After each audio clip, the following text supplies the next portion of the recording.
Bonjour, bienvenue sur ce nouveau CGY, je suis toujours le doc, et ouais, je fais toujours la même présentation, je sais, mais je ne change pas de pseudo, et je suis accompagné de Bibi. Ça va Bibi? Eh oui, ça va. Bonjour Doc, comment vas-tu? Bien. Il fait beau, nous sommes à Paris, et nous sommes à Paris pas pour rien, pour toute une série d'émissions que nous avons déjà enregistrées, et entre autres avec celle-là, où nous allons parler beaucoup plus technique et recherche. Non, oui, c'est ça. Restez, c'est vraiment cool. Restez, on vulgarise, on va s'amuser, on va vraiment expliquer les choses pour que même les artistes, les animateurs du... Oh, j'ai pas dit le mot. Non, les artistes, non, n'importe quel artiste va essayer de pouvoir comprendre pour justement vulgariser un petit peu tout ce qui est vraiment très technique. Voilà, oui, et on a... Ça va ratisser large aussi, on a prévu une émission Petits Oignons, là, ça va être vraiment cool. Exactement. Et oui, donc... Et on va pas parler que de technique non plus. Mais avant ça, si, comme d'habitude, si vous aimez notre émission, comment que c'est-il qu'on peut nous soutenir, mon petit Bibi ? Eh bien, écoute, une fois n'est pas coutume, vous pouvez aller voir notre Patreon CGY. Ça nous fera énormément plaisir. J'en profite pour remercier d'ailleurs tous les Patreobipèdes. Merci à vous. Et pour ceux qui ne le sont pas encore, n'hésitez pas à nous rejoindre. Vous pouvez nous aider avec ne serait-ce que 1, 3 ou 5 euros, c'est selon vos bourses. Par émission. Votre bourse. Et du coup, il y a ça. Et puis, on n'oublie pas les spreadshirts, si jamais vous voulez du petit goodies. Ou tout simplement, un petit don PayPal. Ça paye pas de mine et ça fait énormément plaisir. Exactement. Voilà, donc tout ça, c'est si vous voulez nous soutenir, et puis bien évidemment avec les étoiles, les commentaires, les machins, et puis surtout répondez simplement juste la bonne parole si vous aimez notre émission, d'en parler si vous êtes dans un studio, si vous êtes dans un établissement de recherche, si vous êtes dans n'importe où à vos amis graphistes, techos ou quoi, parlez-en si vous aimez notre émission, c'est le mieux. Oui, ou même les néophytes d'ailleurs. Et oui, bien sûr.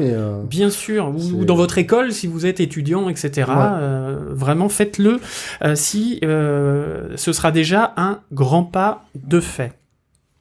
Alors aujourd'hui, on a un invité qu'on a déjà reçu quand on avait fait l'émission sur le SIGGRAPH 2019. Oui, alors pour moi, c'est une première. Ça fait super plaisir. Et c'est Vincent Bachmatuc. Bonjour Vincent. Bonjour les bipèdes et les autres. Alors les quadrupèdes, je sais pas si on a des quadrupèdes. Non, mais faut être inclusif, ça se trouve, des gens avec des... Voilà. Ouais, non mais tu crois ? Oui, ça dépend de l'âge, hein. C'est comme la fameuse, comment ça s'appelle, l'énigme du Sphinx. Du Sphinx, ouais, c'est ça, ouais. Voilà, 4 pattes le matin, 2 pattes le midi et 3 pattes le soir. Oh, moi j'ai des potes qui sont aussi avec 2 roues, hein. Aussi, oui. Mais ça reste des bipèdes à 2 roues. Ah, c'est vrai. À 4 roues. Problème de mobilité. Ouais. Il faudrait essayer de faire de l'infographie en vélo, tiens. Ouais, ça se tente, hein. Oh la vache. Ouais. On est en train de digresser, c'est formidable. Alors... Ça commence bien. Cette émission va être très longue, comme d'habitude. Non. Alors Vincent, tu es là donc pour nous parler de tech, justement, de recherche, surtout. Puisque... présente-toi, dis-nous un peu ce que tu fais, quel est ton travail de tous les jours, en quelques phrases. En quelques phrases en plus. Voilà. J'ai un boulot un peu chelou parce qu'il n'y a pas de mots qui le condensent. D'accord. À la base, j'étais infographiste 3D, ouais. Et puis j'ai découvert la science, et là, ça a fait boum. J'ai eu des étoiles dans les yeux, je me suis rendu compte que j'aimais faire de l'art avec de la science. Et en plus de ça, il y a des gens qui se sont dit que j'étais employable pour ça. Donc j'ai bossé dans des centres de recherche pour faire des images de synthèse. Et il se trouve qu'on a trouvé un truc qui était à peu près marrant. On en a fait un service où on fait des images de synthèse physico-réalistes, c'est-à-dire des images dont la pertinence esthétique se rapproche de la réalité. Basé-mesure. Voilà. Comment ? Basé-mesure, c'est-à-dire qu'on mesure des matériaux. Ouais. Comme ça, le matériau, il est exactement ce qu'il doit être dans la réalité. Avec la lumière qui convient bien, tout le spectre de la couleur, blabla, enfin voilà. Je vais de suite te faire une première digression. Ça a l'air super intéressant. Ça marche comment? Vous avez des machines pour tester tout ça, pour pouvoir identifier les mesures? Alors, ça ressemble à quoi la première machine que tu connais très bien, c'est tes yeux et ton cerveau. Ok, c'est cool. Parce que voilà, c'est une Des fois, le cerveau, je sais pas bien comment il fonctionne, le mien perso. Hein, Avant l'heure de la journée, ouais. Et de ce que tu consommes, et de si tu es un garçon ou une fille, enfin, statistiquement, on voit des choses de manière un peu différente. Mais d'abord, la physiologie humaine, et puis ensuite, tu as l'optique, la physique, tout simplement. Et t'as tout un tas de machines capables de capter ce que c'est la réalité, avec plein de guillemets, vous ne me voyez pas, mais... Si, je fais des grosses guillemets avec les doigts. Qu'est-ce que c'est la réalité? En tout cas, on a des longueurs d'onde. On est capable, nous, d'être humains, de voir un certain nombre de longueurs d'onde entre l'infrarouge et l'ultraviolet. Donc, on ne voit pas, mais bon, voilà, l'arc-en-ciel est à l'intérieur. Et un certain nombre de capteurs est capable de voir ce genre de choses. Et basé sur ces mesures-là, on est capable de faire des relevés de couleurs, de luminance, parfois même de matière. C'est-à-dire que là, on le fait spatialiser, et on récupère des textures. Il y a des chercheurs en France qui font ça très très bien. Je pense à toi, Romain Pakanowski, si tu nous écoutes. Et puis, sinon, qu'est-ce qu'on en fait tout ça? On les met à l'intérieur d'un moteur de rendu capable de compiler ce genre de données. C'est pas que du R, du G et du B. C'est tout le reste. Cool. En dynamique, c'est-à-dire que peu importe ton échantillonnage, ton moteur de rendu va être capable de ressortir ça. Ça existe depuis longtemps. Hein. Ouais. Mais il y en a qui vont plus ou moins vite, et des trucs qui vont plus ou moins bien moins les caustiques, etc. Ça dépend de l'état de l'art au niveau du moteur. Et une fois que tu as fait tes images, t'es content, mais tu les confrontes avec la réalité. Okay. Donc le truc le plus simple du monde, c'est tu fais ta scène en 3D, tu la fais dans la réalité, t'en prends une photo d'un côté, t'en fais un rendu de l'autre, tu compares les deux images, et là tu dis, bon, déjà, est-ce que ça se ressemble? Si ça se ressemble, c'est déjà pas mal. Ça veut dire que tu as corrigé pas mal de choses au niveau de ton capteur caméra, tu as mis le profil de la caméra à l'intérieur de ta 3D, tu as dealé avec les tone mapping, avec les points blancs, etc. Enfin bref. Tu as la même réponse en couleur. J'ai pas tout compris de ce qu'il a dit, mais c'est pas grave. C'est comme avec ton appareil photo, tu sais. Tu peux mettre ton point blanc, puis tu as la réponse en couleur. Ouais, tu sais. Je te jure, le point photo. Blanc était là. Hein, Okay. Bon, tu prends ton iPhone, là, et tu prends Instagram, par exemple. Et à un moment donné, t'as les filtres pour faire façon vieille photo dégueulasse ou photo un peu mieux. Tes filtres là, c'est des réponses en couleur. Bon, il y a aussi des textures en plus, mais on s'en fout. On va rester juste sur la réponse en couleur. À ce moment-là, tu peux choisir si ton téléphone, il est capable de prendre une photo qui ressemble à un appareil Kodak des années 70 ou qui ressemble à un Canon EOS 400D, j'en sais rien. D'accord. Et cette réponse en couleur, elle est assez typique. Quand t'achètes un Canon, quand t'achètes un Sony, quand t'achètes autre chose, tu vas avoir des réponses sur ton capteur CMS qui est différente en couleur. Parce que ta courbe de couleur va être un petit peu tweakée. Ouais, il me semble que les Canon, par exemple, ils ont une meilleure restitution des couleurs de peau. Enfin, globalement, on va dire que ça se passe comme ça. Et puis les Sony, moi, j'avais regardé pour m'acheter un appareil. Et je crois avoir vu que les Sony, ils étaient plus vifs au niveau des bleus et des verts, ce genre de choses. Et quand tu vends des appareils photo, t'as envie de fabriquer des images tout de suite séduisantes. Oui, parce que forcément, ça c'est le côté instantané, machin, tout ça. Ouais. Et c'est là que tu corriges un petit peu tes profils colorimétriques pour faire apparaître les gens plus jolis et donc vendre plus d'appareils photo, etc., etc. Moi, dans mon domaine, moi personnellement, Vincent Bachmatuc, j'essaie de faire les trucs les plus neutres possibles, basés par rapport à l'illuminant de base qui s'appelle le D65. Allez sur Wikipédia, c'est vachement intéressant. On mettra le lien. Ou pas, vous pouvez aussi écouter CJ. Merci. Et qu'est-ce que je veux dire? Ouais, donc mes couleurs elles sont neutres. Je fais mes images d'un côté en 3D, d'un côté avec un vrai appareil photo. Je les regarde. Si c'est pareil, je suis content. Si c'est pareil et que j'arrive à mesurer d'un point de vue mathématique la différence de couleur que j'ai sur mes pixels, je suis capable de m'affirmer en tant que oui, je fais des images qui sont prédictives, c'est-à-dire qui font de la réalité, enfin qui font pas de la réalité, qui reproduisent la réalité. Où je suis un peu à côté. Et donc fondamentalement, ce que je réalise est passé par toutes ces étapes de recherche où on est allé vérifier si la réponse en couleur était OK. Et en fait, de base, elle n'était pas OK, elle est rarement OK. Et les mecs qui font du VFX et qui doivent reprendre des couleurs à l'intérieur d'un vrai shot savent de quoi je parle. Parce que des fois, on tweak à la main pour y arriver, et des fois, c'est un peu frustrant de pas pouvoir le faire juste comme ça. C'est d'ailleurs la raison pour laquelle on met des petites boules chromées ou des boules grises avec les IBM là, les machins. Exactement, ou la petite, tu sais, la charte de couleurs. Le Macbeth. Voilà. On mettra tout ça sur les notes de l'émission si vous en voulez, etc. Si vous voulez être sûr de savoir ce que c'est. Pardon ? Ouais. Et les gens qui font de la photographie l'utilisent aussi assez régulièrement. Ouais. Et bon, en dehors du fait de vouloir créer des images qui sont proches d'une réalité, et je dis d'une réalité de manière décente, t'as le droit aussi de penser à comment je fais pour mettre en équation l'esthétique d'une image. Qu'est-ce qui, dans une image, crée quelque chose qui est séduisant, est sexy? Est-ce que c'est mes contrastes? Est-ce que c'est ma composition? Est-ce que c'est mes couleurs? Blablabla. Et le fait de pouvoir mettre le doigt sur des choses qui sont finies, qui sont factuelles, qui sont figées, ça permet de répondre aussi à pas mal de choses sur la création d'une image.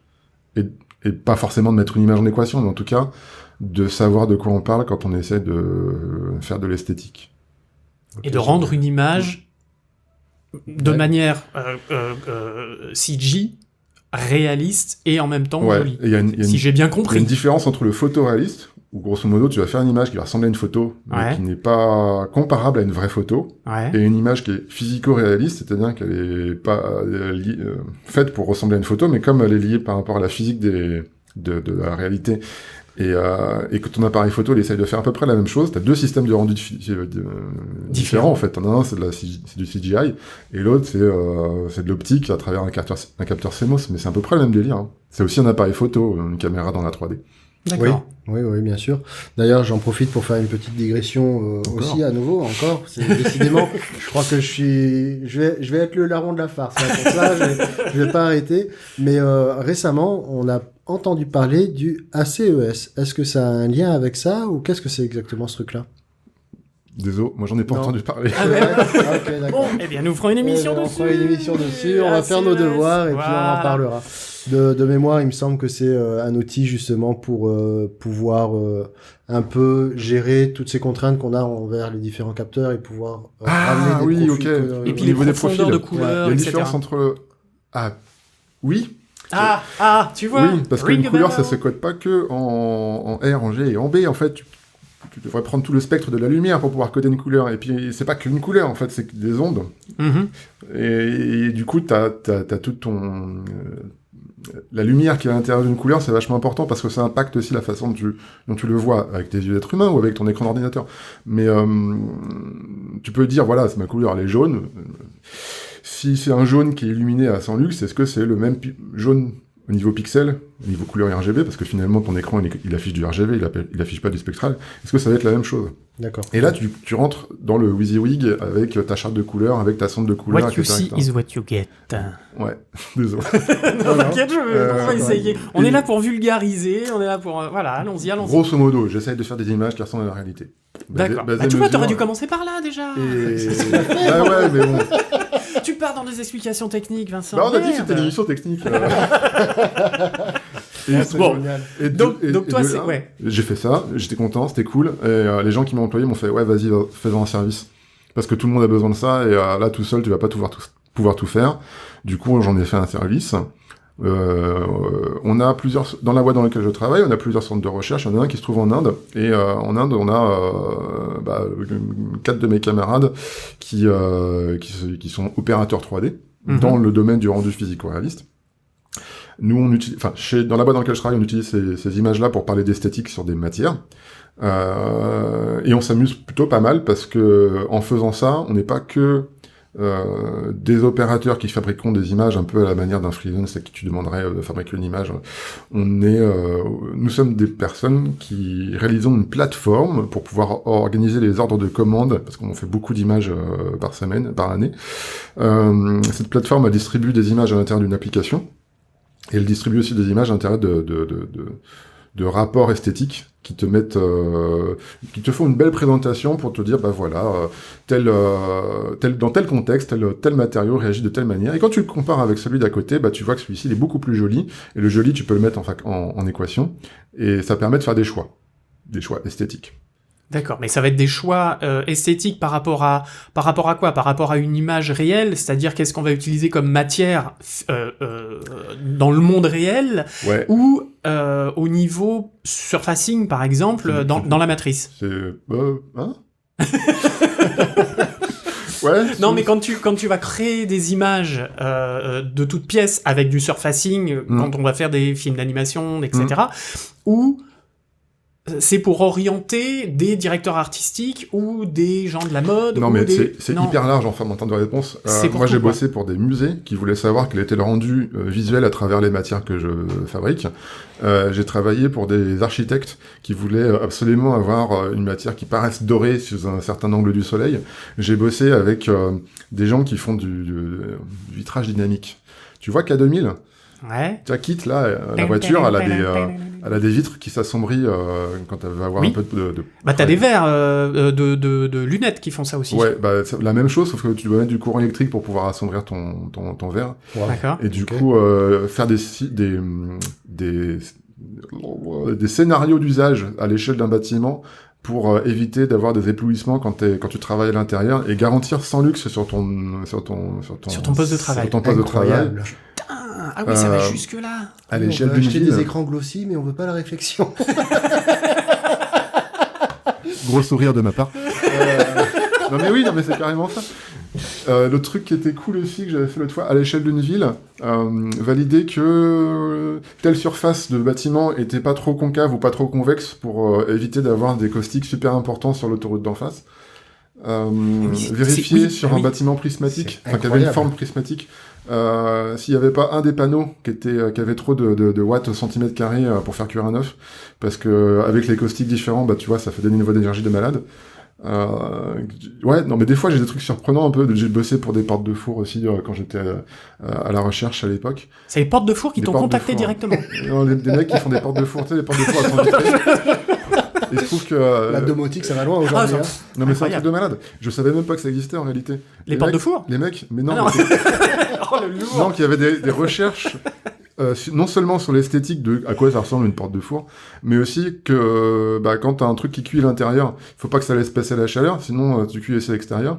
Oui. Donc Bah il faut oui. que tes infrarouges le reflètent, et le fait de mettre des produits qui reflètent les infrarouges sur ta porte de four, bah ça impacte vachement l'esthétique en extérieur. Et t'as des mecs dans le monde de la création d'électroménager qui se prennent la tête pour avoir une esthétique particulière et qui doivent dealer avec plein de performances Paramètres spécifiques. de- Incroyable. Et Eh là, ben, et, voilà. là, et là, derrière, t'as un clampin qui fait de la 3D pour lui dire, bah tiens, c'est ça que tu vas avoir. J'adore. Et c'est mon J'adore. équipe d'agence touriste qui fait le Ok. boulot.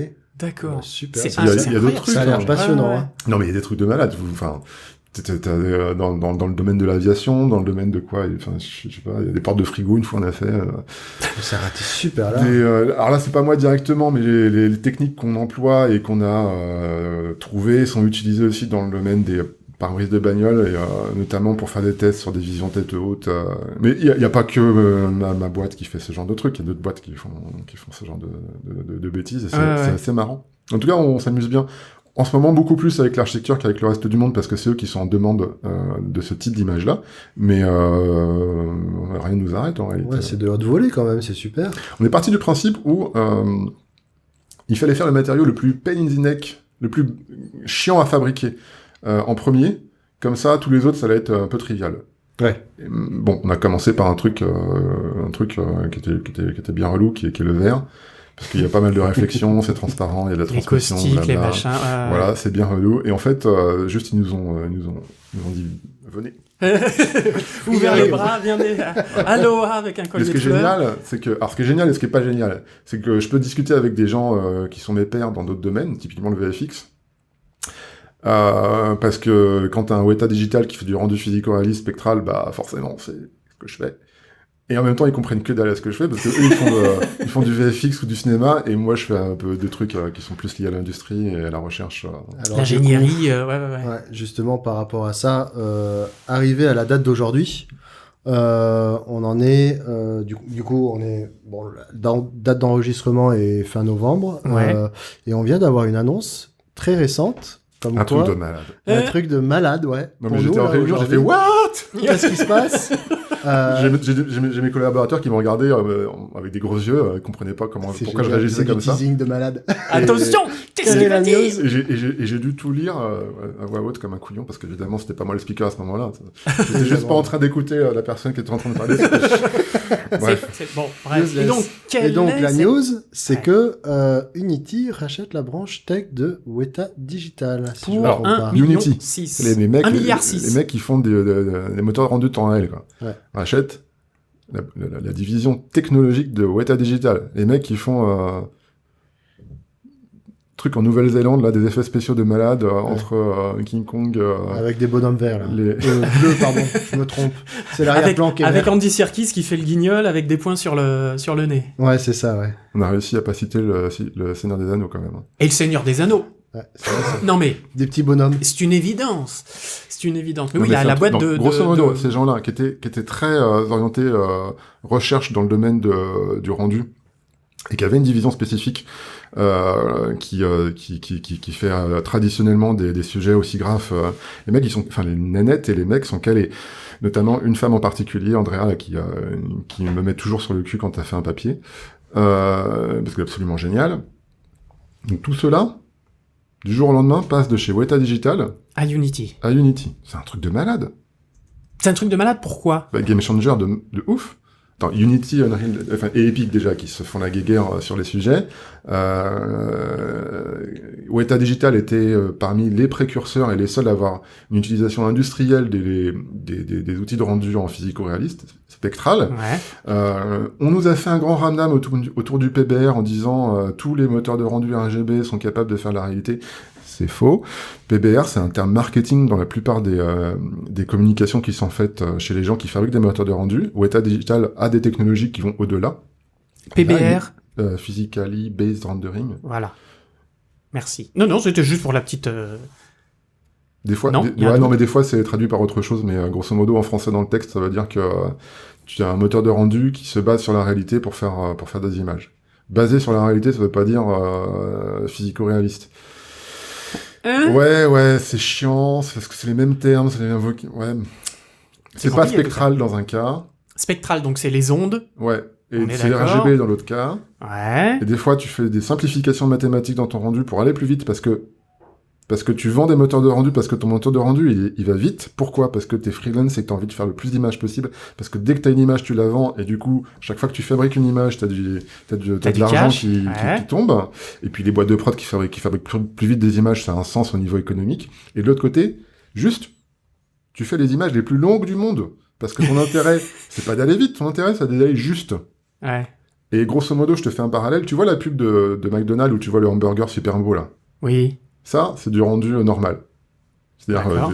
du rendu super séduisant, c'est super beau, t'appuies sur un bouton, tu tweaks Ouf. un peu évidemment, hein. Mais t'as un truc qui est super beau, ça devient super séduisant très rapidement. Mhm. Et imagine le même concept, sauf que là, tu viens d'ouvrir la boîte en carton de ton hamburger et tu vois la gueule de ton hamburger.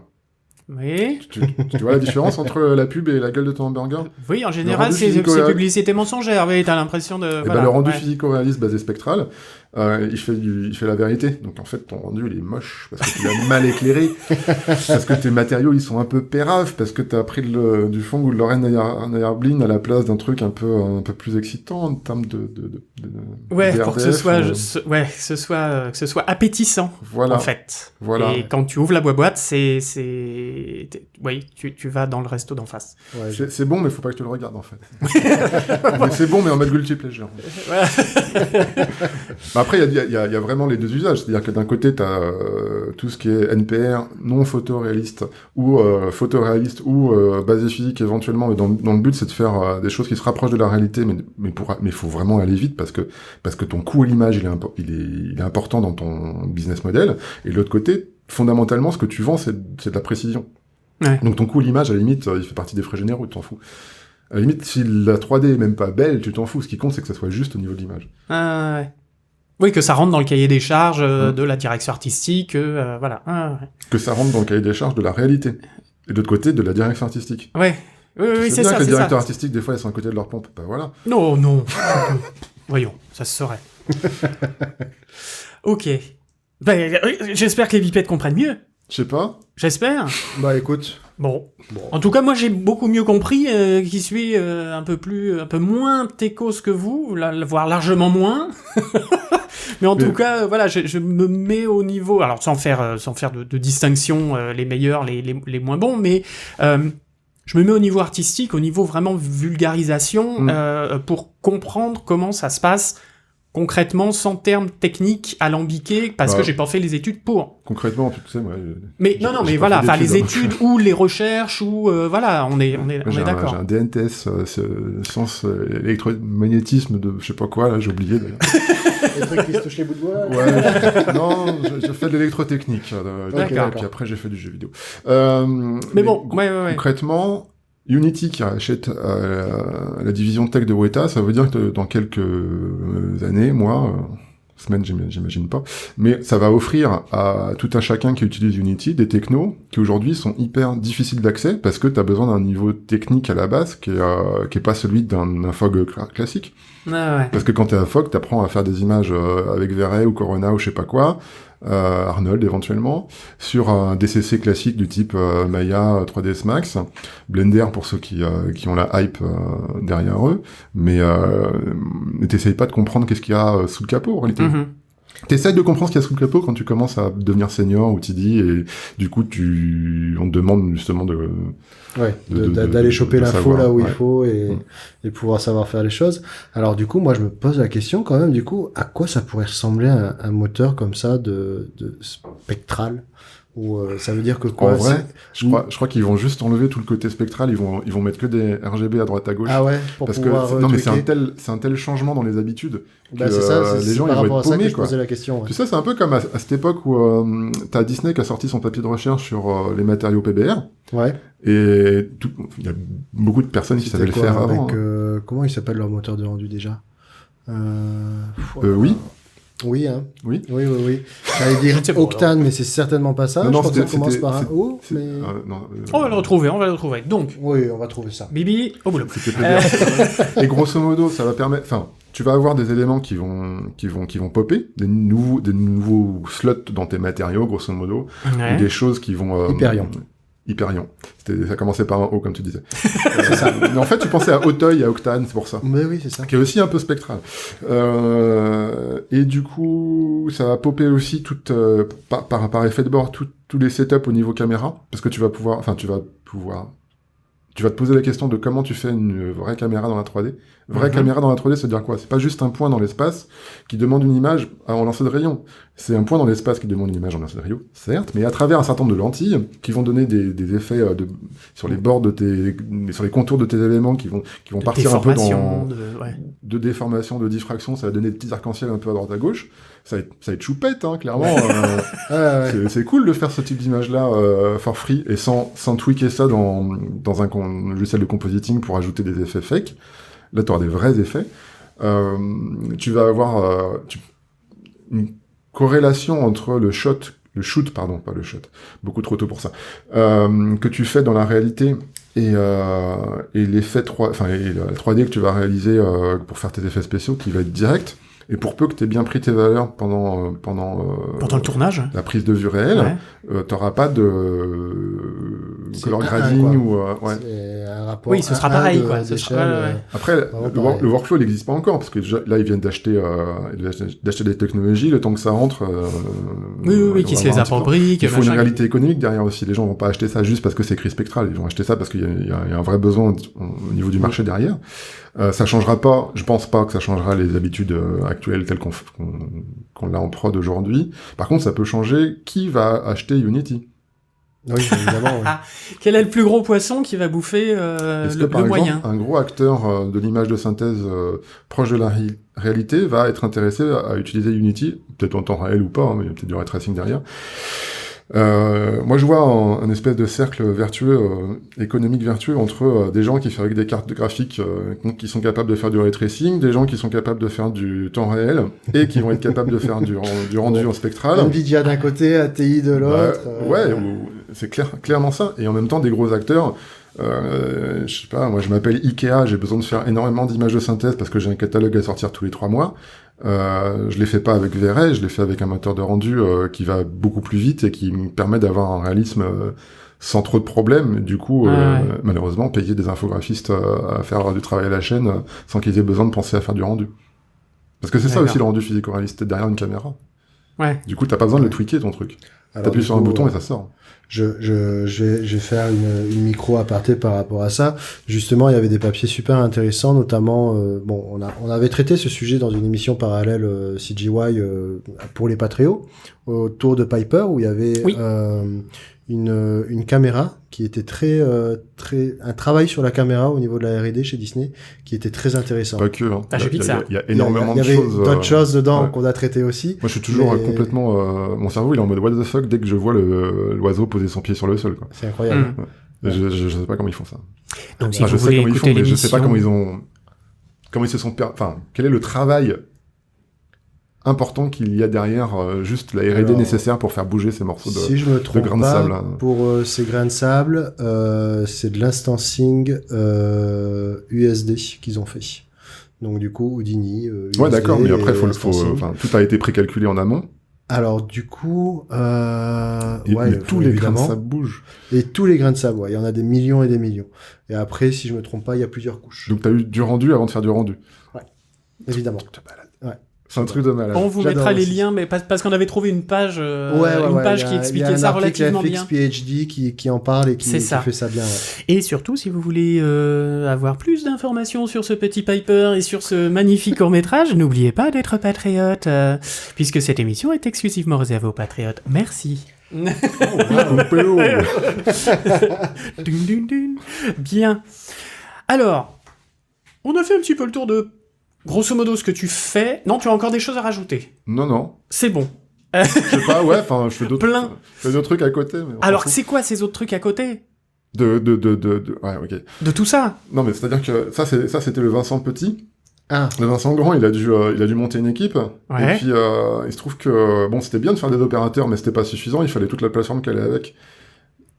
Eh oui. Du coup, il a fallu faire de l'UX, il a fallu faire du web, il a fallu faire de la TD, mais un peu plus intelligente. Il a fallu fabriquer des méthodes de travail qui permettent de mettre des morceaux de scène dans des morceaux de scène pour générer de la combinatoire. Et du coup, de infographiste 3D, je suis devenu un mec chelou. Je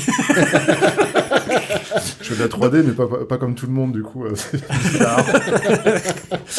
Sur ta carte d'affaires, t'as marqué mec chelou.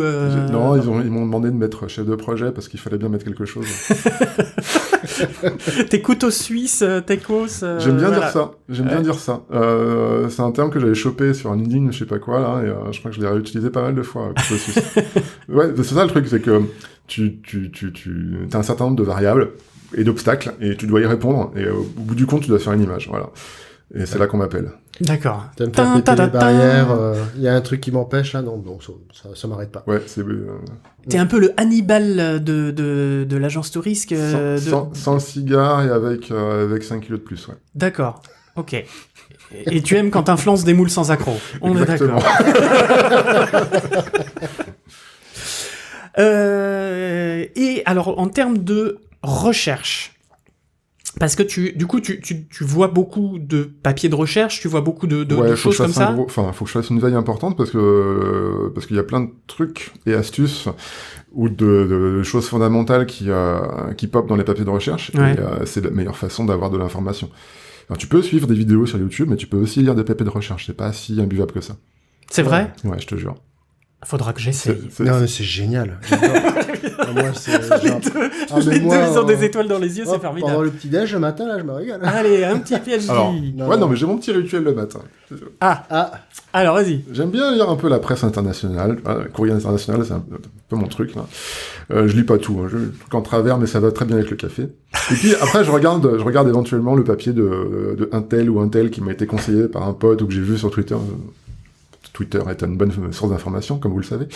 D'ailleurs, si tu nous donneras enfin, si tu as des comptes à suivre dans carrément. Twitter, on les mettra en lien Carrément, dans les notes de carrément, l'émission. Ça peut être super Après, ça dépend intéressant. de ton utilisation de Twitter, mais soit t'es en mode shotgun et tu tailles super large et du coup tu passes par les associations, soit tu es en mode sniper et tu vas juste spotter les gens, les docteurs en recherche, ou les gens qui suivent l'actualité de ce genre de choses de manière un peu plus Un peu plus précise. Ouais. Mais bon, on verra tout ça. Donc, avec ton café, Courrier international Voilà, et papier et de après, recherche papier de et Twitter recherche. papier de recherche. Voilà. Et puis du coup, je me lis ça. Alors, je me fais engueuler par ma meuf parce que du coup, elle dit t'es tout le temps dans ton téléphone, tu me regardes pas le matin. Après, je lui dis, il me faut du temps pour me réveiller. Tu parles, je suis en train de lire le petit papier de recherche sympa. T'as pas une tête de papier de recherche, écoute, change un peu. Et du coup, je lis ça tranquillou avant que les enfants se réveillent. Et puis, je recommence un peu dans la journée quand j'ai besoin. C'est pas tous les jours non plus, mais puis après, j'ai le fait de travailler dans ce domaine-là, au fur et à mesure, tu te fais des copains dans le domaine de la recherche qui t'envoient le petit papier qui va bien, qui te parle de tel élève qui est sur tel qui a telle thèse et qui peut éventuellement être intéressant si jamais tu cherches un stagiaire. Non, mais il y a des trucs cool comme ça qui pop. Et puis des annonces comme on vient d'en parler avec Weta Unity, où là, c'était comment j'ai eu l'information? Par mail, je crois. Qui l'a envoyé, je ne sais plus. Et en pleine Moi, j'ai dû réunion. voir et ça. voilà. Moi, mon rituel, c'est je me suis inscrit à plusieurs groupes Facebook qui relayent des informations. J'ai arrêté Facebook. Bah, c'est le seul truc qui m'y fait rester, en fait. C'est bête, mais... Moi, c'était mes tantes. Puis en fait, j'avais l'impression de passer ma vie là-dedans. Ça m'a saoulé. Bah, c'est ça. C'est exactement ça. Et bon, bah, du coup, je surveille à travers ça. Après, je crois qu'aujourd'hui, il y a beaucoup de gens qui se mettent sur Instagram aussi pour pouvoir faire des micros vidéos de présentation de leur travail ou autre. Ouais. Je trouve ça super intéressant. Et là, pour le coup, je ne suis pas du tout sur Instagram. Peut-être que d'ici à ce que le podcast sorte, j'y serai parce que il y a de plus en plus de profils qui m'intéressent Moi, beaucoup. j'ai un compte, Reddit. mais j'ai pas encore investigué ça. Par contre, je suis pas mal sur Discord. Parce que c'est pendant vrai. le confinement, il se trouve que, bah voilà, tout le monde a utilisé Discord pour Ouais, dialoguer. c'est un chouette abord. Et il y a pas mal de salons liés à l'infographie, 3D, la recherche un petit peu, les moteurs de rendu, tout ça, qui sont assez populaires. Pareil, je te donnerai ça. On donnera tout C'est ça. un grand plaisir. Ouais. Et mais c'est assez cool de pouvoir suivre un peu l'actualité de cette manière-là, parce que du coup, t'es en prise directe avec les gens qui fabriquent ou qui utilisent. Et du coup, tu peux poser des questions. Directement aux gens et Ouais. les interpeller. Reddit aussi ou pas? Pas mal. Ouais. Mais c'est marrant, mon utilisation de Reddit, elle est plutôt en communication descendante. C'est-à-dire, je vois souvent des messages qui demandent de l'aide pour un truc en particulier. Il se trouve que je connais la réponse, donc je donne la réponse. Ouais. Mais rarement dans le sens inverse. Ou alors pour des conneries. D'accord. Mm. Ok. Bon, Moi, j'aime bien la machine à mème que c'est Reddit. Hein. Je trouve Oui. ça- Non, mais après, voilà, c'est une porte d'entrée du web relativement proche des portes de l'enfer, des fois. Ouais. S'ils sont sur le même palier. Et du coup, comment est-ce que se porte la recherche sur l'imagerie et tout ça en France et dans le monde avec avec après le snap de Thanos? Écoute, alors, je vais répondre par rapport à ce que moi je vois au quotidien. Oui, bien sûr. Euh, C'est ton point de vue. Oui, il y a eu un ralentissement, c'est clair. Après, les gens ne sont pas arrêtés de travailler pour autant. Hein. Mhm. Il y a du papier qui est sorti, il y a eu des salons, même si c'était en ligne et un peu chiant à suivre, je vous l'accorde. Il y a eu quand même de l'information qui est sortie, et du docteur qui ont fabriqué leur thèse, donc il y a du papier qui est sorti. C'était peut-être moins funky que ce qu'on a vécu post-Covid, parce que forcément... Post ou pré? Pré-Covid, oui. Pré-Covid, parce que voilà, je me mets à la place d'un étudiant qui se retrouve dans sa chambre d'étudiant, sans pouvoir sortir et qui doit réaliser sa thèse. Ça doit être super méga galère. Ouais, surtout Et, que souvent c'est petit, ça doit pas être bien, Mais ouais. bien spacieux ou autre, ça doit être l'enfer, quoi. Après, moi, je suis aussi vacataire dans des universités qui fabriquent du PhD, dans l'univers de... PhD, pardon. Pardon, docteur en informatique graphique. D'accord, merci. Doctorant.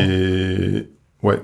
Et du coup, moi, c'est quoi mon truc? C'est que je donne des cours pour dire c'est quoi l'industrie, comment tu peux utiliser l'image de synthèse, tout ça. En général, ça les anime un petit peu. Je vois qui sont les élèves aujourd'hui, les années précédentes, et comment on a fait les cours pendant le Covid. Moi, ça a été ma pire expérience d'enseignant ever. Ah ouais? Ah, mais j'ai détesté. J'étais concrètement sur Discord à donner des cours qui normalement sont assez dynamiques, où j'essaie de faire participer les gens, parce que vous savez à quel point la tech dans la 3D peuvent être relous. Je leur montre des exemples, je leur parle des conférences, du milieu associatif, du tissu industriel qu'on a en France et dans le monde. J'essaie d'apporter de l'énergie à tout ça, et un point de vue qu'ils n'ont pas l'habitude de voir, parce que principalement, ils ont des enseignants qui leur parlent de hardcore, de tech, et moins de ce qui se passe à l'extérieur de l'école. Une porte de four, oui. Mais là, j'avais des gens qui étaient, oui, présents, mais silencieux. Ouais. Dans Discord. Alors quand tu les vois pas, si en plus tu les entends pas, tu te demandes à qui tu fais cours. Parfois des élèves qui comprenaient que dalle. J'ai même eu des élèves, en dessous de leur pseudo, il y avait écrit joue à Roblox ou joue Ah merde, à... ah merde, Et, grillé. mais ouais, mais en même temps, tu les affiches, mais tu peux pas leur en vouloir, parce que à ce moment-là, t'es dans une anxiété qui est assez importante, et bon, je leur ai donné des sujets, ils ont fait les sujets, il y a eu des bons résultats, il y a eu des mauvais résultats, mais moi je l'ai pas vécu d'une façon sympa. Ouais, Ouais. c'était pas D'autant évident, ni pour eux, ni pour toi, du coup. Ouais. Alors en plus, moi c'est un truc qui me tient à cœur de faire de l'enseignement dans ce domaine. C'est un truc que je fais gratos pour l'université, parce que j'ai la chance d'avoir un employeur qui est d'accord pour me payer pendant que je fais des cours.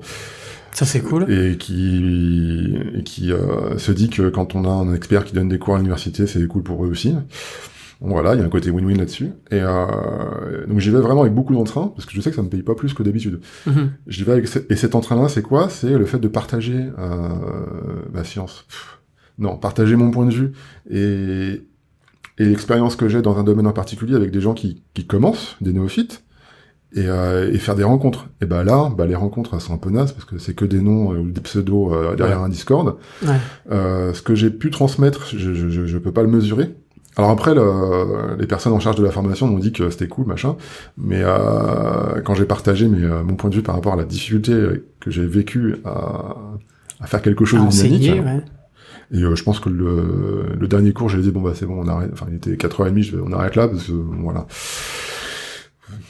Oui, il y a une donc, démotivation, il y a... C'est pas une histoire de démotivation, c'est qu'à un moment donné, Ouais, puis faut t'as une faut émulation s'y accrocher, quoi. dans une classe, je pense que tu réagis par rapport à ton auditoire.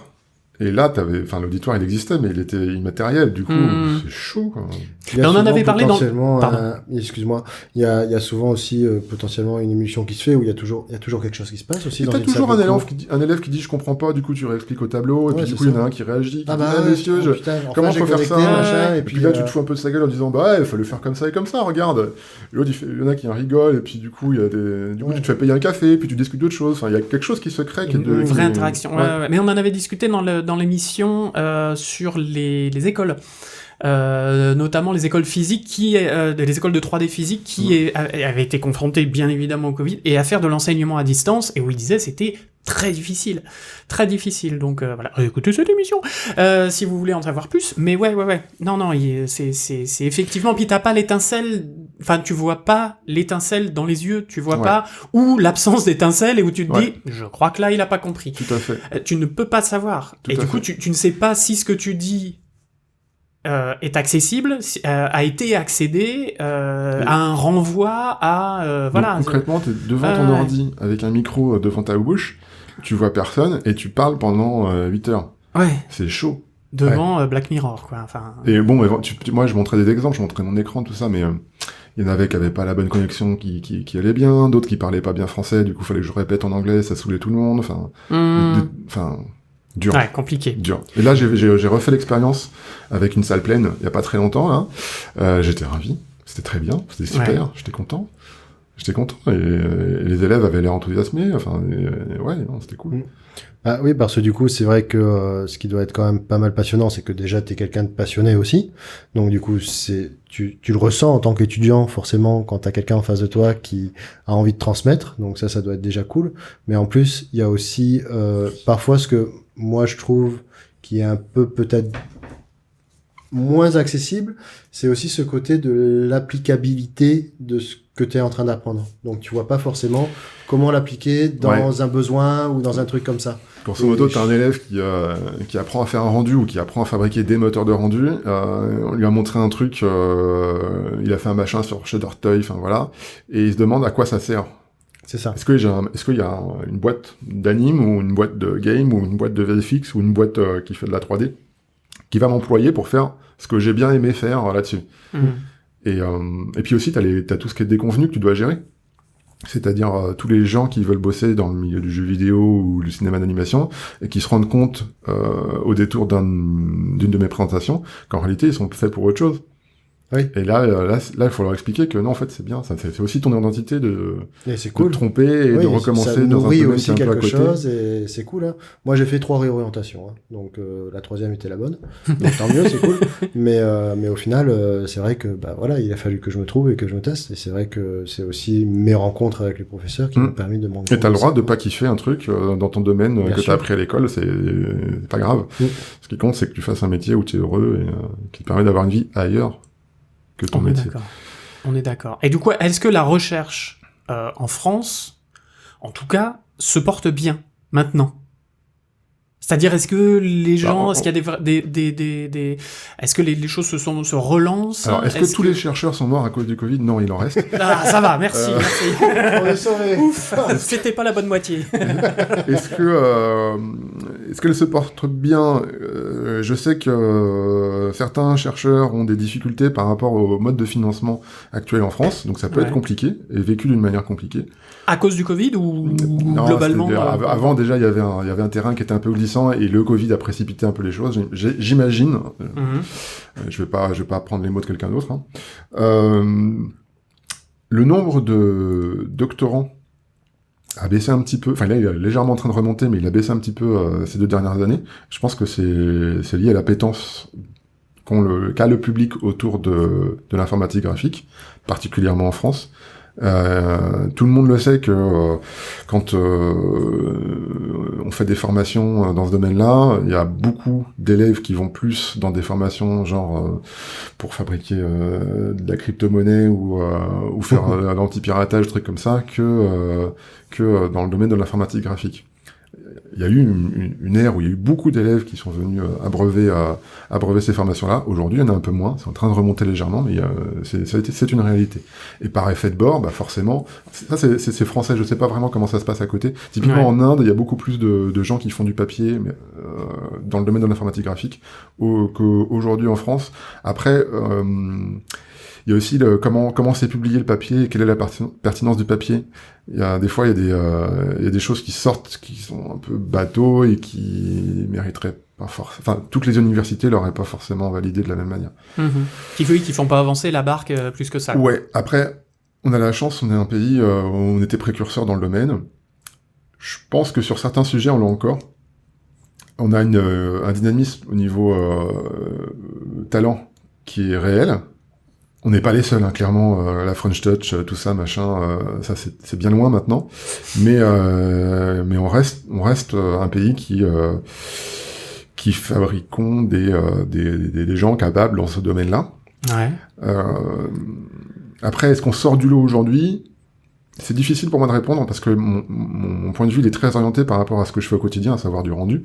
Moi, des noms français qui popent dans le domaine du rendu, j'en vois. Je vois plus d'Américains.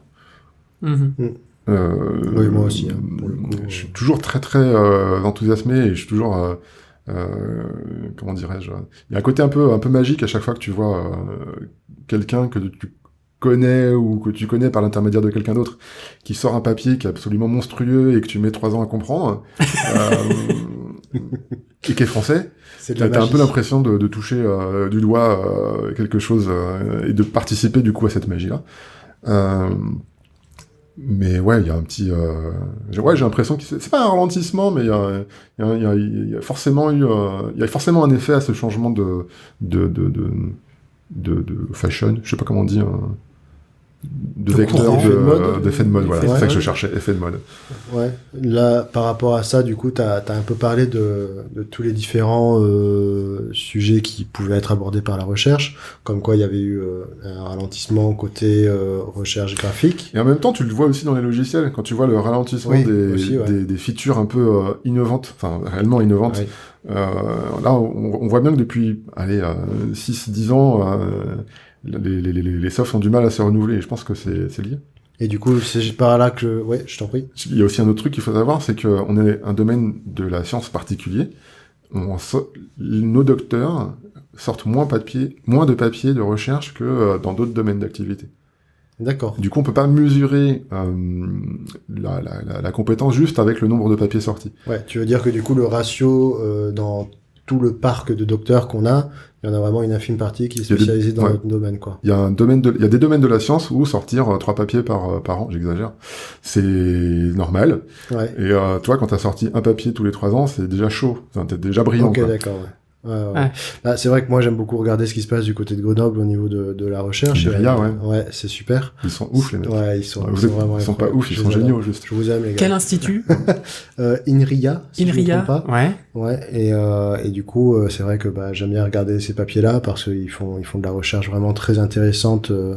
Là, je suis tombé, moi, passionné de tout ce qui est recherche au niveau de la géologie, si je peux dire. C'est le rapport à la création de monde, à la création de terrain ou autre qui peut se passer. Il y a un fort, Alors, il pôle. n'y a pas que l'INRIA qui sont sur ces Oui, sujets-là, bien mais sûr, c'est absolument pas mais passionnant. c'est ces papiers-là qui me passionnent, moi. Un peu C'est comme toi, là, tout ce qui est générative design, à l'échelle d'un territoire ou même à l'échelle de matériaux, hein, des trucs qui sont assez il y a des trucs passionnants. fous. Il y a des reproductions de villages gaulois ou autres. Ils font des trucs vraiment malades, quoi.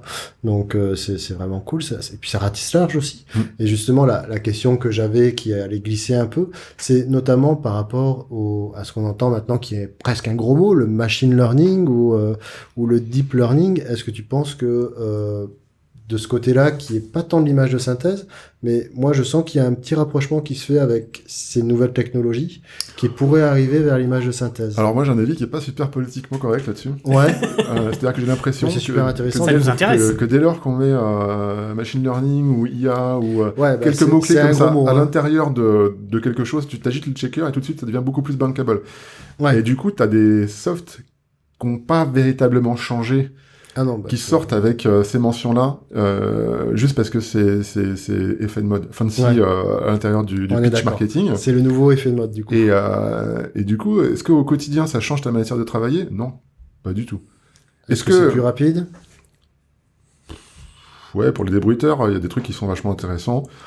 Est-ce que tu as envie d'avoir un débruitage de sagouin sur une image et du coup ça te donne une image qui est toute chelou là parce que ça fait des espèces de gros pâtés dégueulasses? Non, c'est des trucs qui s'utilisent de manière un peu parcimonieuse, j'ai envie de Le dire. upscaling, peut-être. Donc le fait de faire passer d'une image 2K à 4K, ce genre Alors de ça choses. marche. Alors, j'ai vu des exemples qui marchaient très très bien. Je pense qu'on suit tous les mêmes chaînes sur YouTube et du coup voilà. On les mettra en ref. moi j'ai essayé. Enfin, j'ai utilisé les mêmes papiers de recherche et j'ai essayé. Franchement, j'ai pas conclu par c'est utilisable. Ouais, non, J'ai moi conclu non plus, par ouais. faut que je continue à chercher pourquoi c'est meilleur sur YouTube que sur le PC. J'ai essayé aussi l'interpolation d'images en machine learning. C'est-à-dire que plutôt que de faire une tournette avec 100 images, tu fais une tournette avec 4 images et puis du coup ton IA fabrique les images entre. Ouais, bien sûr. Ouais. Bon, ça marche, mais aujourd'hui ça marche. Enfin, le hardware dont tu as besoin pour faire une image en 2K est vraiment très très important. Donc aujourd'hui ça marche en 640 par 480 et encore, j'ai galéré. Ouais. Donc ça peut être cool pour réduire ton coût à l'image. Quoique tu as aussi l'énergie nécessaire pour... Du proto, du coup. Tu vois plus comme du proto, c'est ça? Aujourd'hui, ouais, c'est pour moi en tout cas. Ouais, non, mais je suis d'accord. C'est toujours pas un outil prêt sur l'étagère. Et si j'ai besoin de l'utiliser, il va falloir que je développe des trucs en plus. Et je dois faire l'équilibre entre est-ce que je développe ça ou est-ce que je développe une autre feature. Oui. Donc en termes de priorité, là, le machine learning d'interpolation d'images, oui, il est dans mon scope et oui, on fait des trucs. Mais oui, les conclusions sont pour l'instant, ce n'est pas industrialisable dans mon service. Par contre, ça reste un sujet de recherche appétant. Après, la construction d'univers en IA, je sais qu'il y a des choses qui existent. Les résultats sont plutôt prometteurs, il n'y a aucun problème là-dessus. Moi, j'ai pas su le mettre encore en prod. Pour l'instant, mon workflow est pas capable de prendre des choses comme ça. Ça demande des bases de données importantes en termes d'objets 3D, bien faits. Et moi, ma base de données est encore assez... Enfin, il y a beaucoup de trucs, mais elle est pas suffisante pour nourrir ce genre d'univers. Et du coup, ça va plus vite de demander à un artiste 3D de fabriquer 3 rues, mettre 3 voitures et 2 palmiers dans le champ de vision plutôt que de faire ça par IA. Après, je suppose que dans le domaine du gaming, tu as beaucoup plus d'intérêt là-dedans. Ouais, notamment côté Marvel Spider-Man, où il y a des trucs de malades qui se sont passés.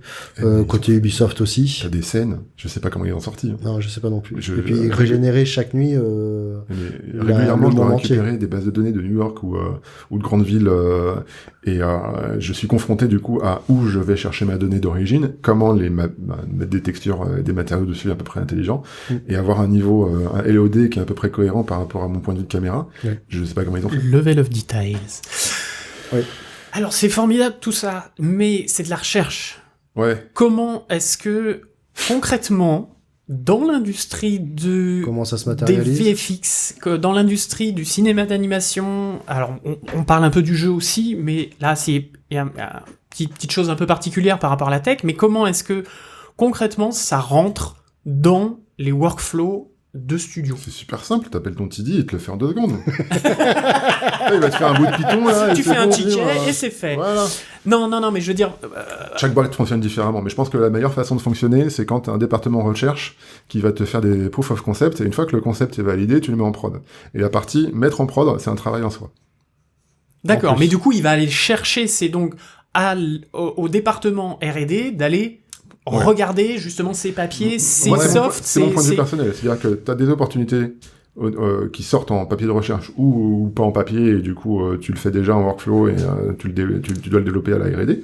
Mais ça doit être un projet, un mini-projet, un sujet particulier. Tu sais où t'atterris, tu sais pas comment faire encore pour faire la séquence, ton voyage entre le moment où tu démarres et le moment où t'atterris. Par contre, t'as bien une target de fait, avec un budget assigné, avec un temps annuel de positionner dessus, et du coup, tu mets des gens, de la ressource RH, sur un sujet pour qu'ils arrivent, s'ils n'y arrivent pas, ça fait partie du deal. Ça veut pas dire qu'ils n'ont pas réussi à faire leur travail, ça veut dire qu'ils ont juste appris d'autres choses, et parfois une erreur est beaucoup plus riche d'enseignement que de réussir un résultat. Mais tu vois, c'est des mini-séquences de projet. Et donc, pour moi, il faut faire quand t'es une boîte, tu dois faire une roadmap sur ta R&D.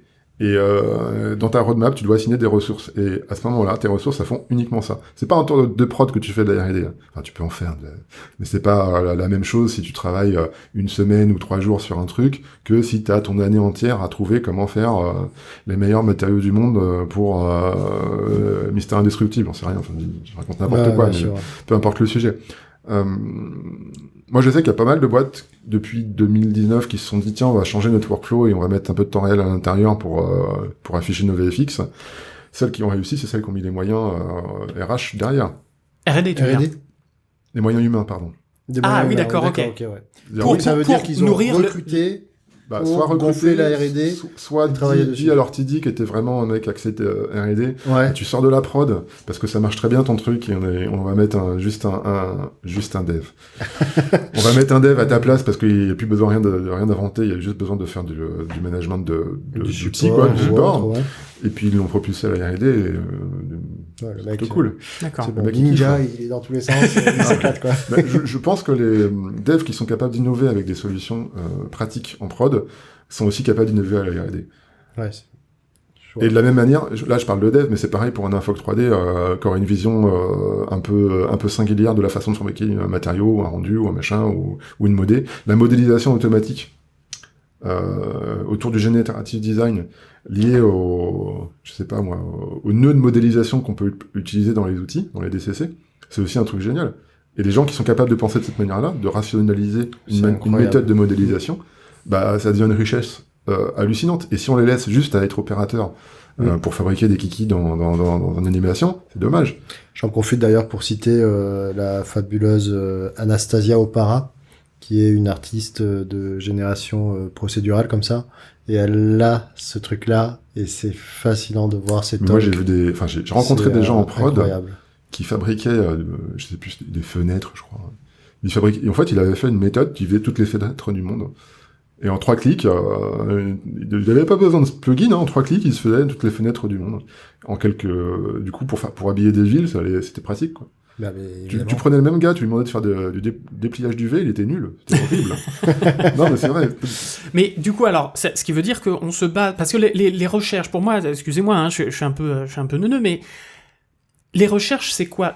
Qu'est-ce qui ressort d'un papier de recherche? C'est des algorithmes, c'est des formules mathématiques, c'est des plugins, c'est... La recherche fondamentale en physique, dans l'optique, ou dans l'infographie, enfin, dans l'infographie, ça va te donner des solutions pratiques pour fabriquer des pixels, des images, Ouais, basées sur des algorithmes, et donc des maths. d'accord. Genre du ray tracing sans Metropolis, c'est un peu dur quand même. Metropolis, c'est une méthode de calcul, c'est des maths, bref, on s'en fout. Oui, moi j'avais le film de... Mais ça a été développé au 1900. moment du projet Manhattan D'accord. pour calculer les répercussions des grosses bombes qui tuent plein de gens, et Ah oui, à la d'accord. fin, c'est utilisé dans des moteurs de rendu pour fabriquer des images. C'est génial. Waouh. D'accord. Et, Donc là, c'est l'armée qui arrive jusqu'à l'image de synthèse? tu sais que l'armée fait des moteurs de rendu qui Ah ouais qui sont pas dans le domaine du visible, mais pour prédire des simulations de mouvements de missiles, enfin de déplacements de missiles. Ils ont trucs un leur peu branche Houdini à eux. Non, mais c'est des domaines de recherche qui sont applicables à plein de trucs. Des trucs qu'on a trouvés en CGI, enfin dans notre domaine, pardon, sont réutilisés dans le domaine médical pour isoler des cellules cancéreuses de manière beaucoup plus rapide. Ok, Avec waouh. non, mais des trucs de malade qui sont réutilisés. Et d'où l'intérêt de faire un papier de recherche. C'est-à-dire que tu trouves un truc, t'as l'impression que c'est un peu naze parce que c'est un truc que t'as trouvé comme ça, t'as expliqué comment ça marche. Les pairs ont dit ouais d'accord, personne l'a trouvé avant toi. Du coup c'est publiable. Et c'est réutilisé 2 ans après, 10 ans après, 100 ans après, en mode bah ouais, ça c'est une technique de malade de ouf. Grâce à ça, Ah, c'est pas bête cette approche. C'est grâce cool, à ça, et je puis- fais un outil pratique. Alors là, dans le domaine du numérique, ça va être un logiciel ou un service ou un machin. Mais du coup, ça en devient une réalité économique, et du coup, ça fait vivre des gens parce qu'ils travaillent dessus, blabla. D'accord, donc ça peut être quelque chose qui va, comment dire, une méthode de calcul, une méthode de séparation de couleurs, j'en sais rien, et qui n'est pas forcément axée sur une industrie, Ouais, c'est un truc. fondamental. C'est ça. C'est-à-dire que le docteur en recherche qui va trouver comment on fait de la simulation de fluide et d'élastomère à l'intérieur d'un moteur 3D temps réel. Là, sur le coup, on va trouver son exemple rigolo parce que ça bouge dans tous les sens, mais on va bien se demander mais à quoi ça sert. C'est ça. Jusqu'au jour où, je sais pas, t'as Et quelques motion grapheurs qui vont s'amuser avec et qui vont faire des trucs complètement le ouf. prochain film de Spider-Man, bah, le fluide qui sort de son corps, là, Ouais. ça va être tout chelou et ça va prendre une forme toute bizarre et vachement bien réalisée parce que ce papier de recherche est sorti et du coup D'accord. Alors, Et on va utiliser ces calculs, on va utiliser cette méthode-là pour pouvoir calculer telle ou telle chose dans Houdini, dans machin, dans truc, dans n'importe quel... RGB, ça date de 1931. C'est pas un papier de recherche, c'est un conglomérat qui a choisi la méthode de... Mais bon, oui, tu vois, tu as des trucs hyper anciens qui repopent comme ça dans des choses actuelles parce que ça a été publié. D'accord. Et moi, j'ai Ok. une petite question par rapport à ça. Du coup, c'est assez certainement codique de ma part, mais est-ce que c'est légal d'adapter un papier comme ça qu'on trouve sur Internet ou autre? Ça dépend des pays. Ça dépend des pays, ouais, ça dépend de où ça vient. Ouais, ça dépend vraiment des pays. Il y a des pays, ils s'en foutent, ils prennent ce qu'ils veulent et puis voilà, ils font des outils. Ah, c'est les pays qui choisissent. Enfin, c'est Ça dépend de la législation dans laquelle En fait, tu le truc- vis qui importe. Ouais. Mais j'ai vu des outils qui utilisaient des méthodes publiées par des gens que j'avais lus par ailleurs et qui n'ont jamais crédité ou qui n'ont jamais donné un centime. Bah oui, parce que du coup, c'est par rapport à ça qui Ouais. est super Et important, quoi. ce qui est rageant, parce que des fois, t'as des docteurs qui arrivent, qui ont fait des tests de malades, et puis qui font des ont passé papiers 5 ans, 8 ans, 10 ans. géniaux, et ouais, d'accord, ils ont peut-être eu un poste génial par ailleurs derrière, mais quand le truc qu'ils ont trouvé est réutilisé, pas de manière pirate, parce que c'est légal dans les pays, mais est réutilisé comme ça gratos, c'est un peu rageant. Donc il n'y a pas de droit d'auteur, en fait. Alors, ça dépend de qui tu es, où tu te trouves, pour quelle industrie tu travailles. Il y a Et pourtant, c'est un papier de recherche. Et là, hein, la je- législation du pays. Bah, D'accord. t'as des pays, à partir du moment où c'est trouvable sur Internet, C'est bon. c'est bon, tu peux l'utiliser sans trop de problèmes. Oui, D'accord. parce que j'ai Après- l'impression que les Français sont généreux de ce côté-là, justement, non? Moi, je vois beaucoup c'est de pas papiers bien. qui sont plus ou moins publics. Ouais, qui parce sortent que facilement. avant les papiers étaient publiés dans des revues spécialisées, du coup Ouais. tu devais acheter machin. Après ils ont essayé de faire la même chose, enfin mettre le même modèle économique en ligne, c'est-à-dire que tu devais payer une redevance pour pouvoir accéder au papier. Et en fait, dans le domaine de la recherche, il y a un esprit, surtout dans la recherche dans le domaine du numérique, il y a un esprit un peu gnu là, tu sais, logiciel libre, tout ça. Ouais. Et il y a une volonté de pas mal de chercheurs à publier directement très largement les... Oui, c'est eux qui publient Ouais. et qui offrent leurs Ouais. recherches au Je connais pas public. tous les tenants et aboutissants de ce sujet-là, il faudrait demander directement des docteurs, mais il y a une vraie tendance là-dessus. Ouais, De partager. c'est cool. Parce qu'aux États-Unis, il y a beaucoup de brevets et de choses comme ça. Enfin, Ouais. on entend tout le temps parler de brevets. Ouais. Tu déposes Alors, un truc je- avec une brosse à dents avec juste 12 poils, C'est tu moins- vas pas balancer un brevet. C'est aussi le cas en France, c'est moins le cas en France, parce que c'est pas le réflexe Ouais. direct. Bon, t'as toujours ces histoires d'enveloppes, là, des fois il y a des gens qui font des enveloppes pour Des enveloppes. INPI Ouais. D'accord. Pour la propriété intellectuelle. Ouais, mais bon, c'est pas rare de voir un soft qui est vendu que à travers un système qui est lié à un pays en particulier, utiliser des papiers de recherche d'autres personnes sans aucun crédit. D'accord. Et c'est pour ça que parfois que tu as certains logiciels qui est inachetable ailleurs que sur leur plateforme à eux. Parce Ok. que D'accord. le truc est pas vendable sur un autre territoire. Ok. Mais ça, c'est... Putain, c'est... Ouais. C'est dur, ouais. Elle était pas si Légalement, candide que ça, ça fait la chier. question au Enfin, final. ouais, Bah, ouais. c'était une Mais vraie en fait, interrogation que j'avais par se rapport à pose ça. la même quoi. question de, je sais pas, ton assistant de recherche ou même en prod. Des fois, en prod, on trouve des trucs qui sont assez sympas, voire carrément bien.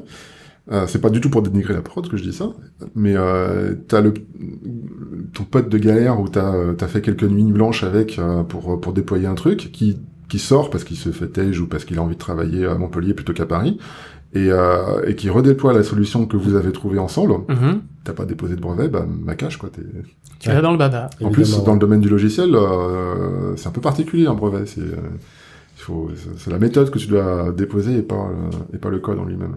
Ok. Donc tu D'accord. restes propriétaire du code quand même, mais sauf si ton contrat de travail définit qu'il est Bah. propriétaire du code. Enfin, c'est un peu chelou. Et il n'y a pas de trucs genre Creative Commons ou des choses comme ça où tu peux déposer du code et le protéger. Alors, le protéger pas forcément pour récupérer des droits, pour récupérer de l'argent, mais en Quand- tout cas pour garder la paternité. Quand tu es dans ce mindset-là, oui, tu le fais. Mais quand tu es à l'arrache parce que tu dois sortir du métrage veux-tu en voilà, bah, ta priorité, c'est de sortir des images. Ouais. C'est pas de penser aux petits trucs que tu penses tout à fait trivial parce que tu as l'impression que tout le monde fait pareil et qu'en fait, c'est une idée de malade. Mhm.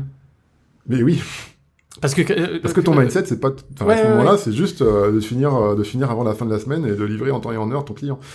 Parce que quelque part, c'est aussi quand tu es développeur ou quoi, enfin, ou docteur en recherche ou quoi, enfin, je veux dire, tu es... t'as envie d'avoir ça sur ton CV, enfin, je veux dire, d'avoir cette paternité, c'est toi qui l'as trouvé, enfin, t'as passé genre Payé 3 en ans. visibilité. Oui, non, mais c'est ça. Non, mais ne serait-ce que dire, oui, j'ai mon papier de recherche, et en plus, regardez, le code est là, et j'ai mon nom dessus. Enfin, je veux dire, voilà, c'est pas pour avoir des faire... signatures sur des publications, c'est un truc intéressant quand tu essaies d'avoir un certain nombre de diplômes. Ouais. À participer à certaines prods et pouvoir déclarer ça dans ton CV, c'est aussi intéressant quand tu essaies d'aller dans certaines boîtes qui demandent de regarder très précisément ce que tu as fait par le passé. Et plus tu vieillis, plus c'est essentiel. Maintenant, bon, effectivement, quand tu sors de l'école et que tu as la chance de travailler un petit peu avec quelqu'un qui est génial et qui trouve un truc avec lui, bah, tu penses, à ce moment-là, je suis désolé, tu penses pas à dire ouais, j'existe. Mais je suis passé par là aussi. Il y a de mes images qui ont été publiées encore très récemment et que j'ai vues par hasard. Et je suis juste dégoûté qu'on les utilise sans citer mon nom. C'est juste une réalité. Quoi. Et bon. D'accord. C'est pareil pour les gens qui sont à la maison des artistes et qui fabriquent des images directement et qui ont cédé tous les droits et qui sont pas payés alors que l'image est toujours utilisée 10 ans après. Oui, mais ils ont signé un papier comme quoi ils cédaient les droits quelque part, non? Et quand t'es freelance, c'est que tu cèdes tous tes droits avec une image, t'as l'impression que c'est que dalle et en réalité elle est trop bien ton image. C'est comme cette histoire de la personne qui a designé la virgule de Nike. Oui. Qui n'a jamais eu de reconnaissance et tout ça. Oui, oui, je crois qu'il s'était passé un peu la même chose avec, si j'ai pas de conneries, avec Tetris. Le créateur de Tetris, en fait, avait balancé son jeu, c'était un russe, et en fait, s'est dit, bon, ça marchera jamais. Et je sais plus qui s'en est emparé, et d'un coup il a fait non mais c'est moi qui non mais ta gueule, non mais si c'est moi qui, et puis je crois qu'il y a eu un procès. Il devait y avoir un film d'ailleurs sur Tetris, sur l'histoire de ce truc-là. Enfin bref, j'adorais un film sur Tetris qui commencerait par Vous nous remercierez pour avoir la musique toute la journée. Est-ce qu'il y a en France et dans le monde des moyens de fédérer les recherches, ou en tout cas les gens qui font des recherches pour justement se rassembler, se montrer un petit peu, voilà, ou des curieux, ou mis à part aller chercher sur le site de l'INRIA, sur machin, mais est-ce qu'il y a des je sais pas, des colloques de docteurs, enfin voilà, un Discord, non mais voilà, parce que les Discord, des machins, c'est des, je pense que c'est des choses individuelles. Il y a un groupe Facebook qui s'appellerait Docteur en recherche. Voilà. Voilà. La confrérie des docteurs. La confrérie des docteurs sur Facebook, by Meta. Mais voilà, est-ce qu'il y a des choses, des associations qui vont faire tout ça? Il y a des assos à droite à gauche, hein. Il y a des Discord aussi, il y a des groupes Facebook aussi. Tout ça, enfin, ça dépend de ce que tu cherches en fait en tant qu'utilisateur. Il y a un phénomène qui est assez factuel, c'est que on fait moins de communion d'experts. C'est-à-dire qu'on est tous d'accord pour faire un event, boire des bières avec je sais pas moi, CGY ou je sais pas quoi là. Mais, oui, bien sûr. On est tous d'accord pour aller au PDS tous ensemble parce que c'est une fois dans l'année ou aussi grave de temps en temps. Après, participer à un effort collectif autour d'une association pour fédérer un peu tout ça et pour essayer d'avoir une segmentation des centres d'intérêt et de promouvoir une certaine qualité de travail, promouvoir une certaine méthodologie, promouvoir un certain savoir-faire. C'est un peu moins le cas aujourd'hui. Aujourd'hui, quand on adhère à une association, on veut un retour sur investissement direct. Une association, c'est pas fait pour ça. C'est fait pour fédérer tout le monde ensemble. C'est à but non lucratif. C'est à but non lucratif et c'est compliqué ça devient de plus en plus compliqué pour tout un nombre de personnes d'encaisser ça, d'accepter le fait que oui, on peut faire des choses à but non lucratif.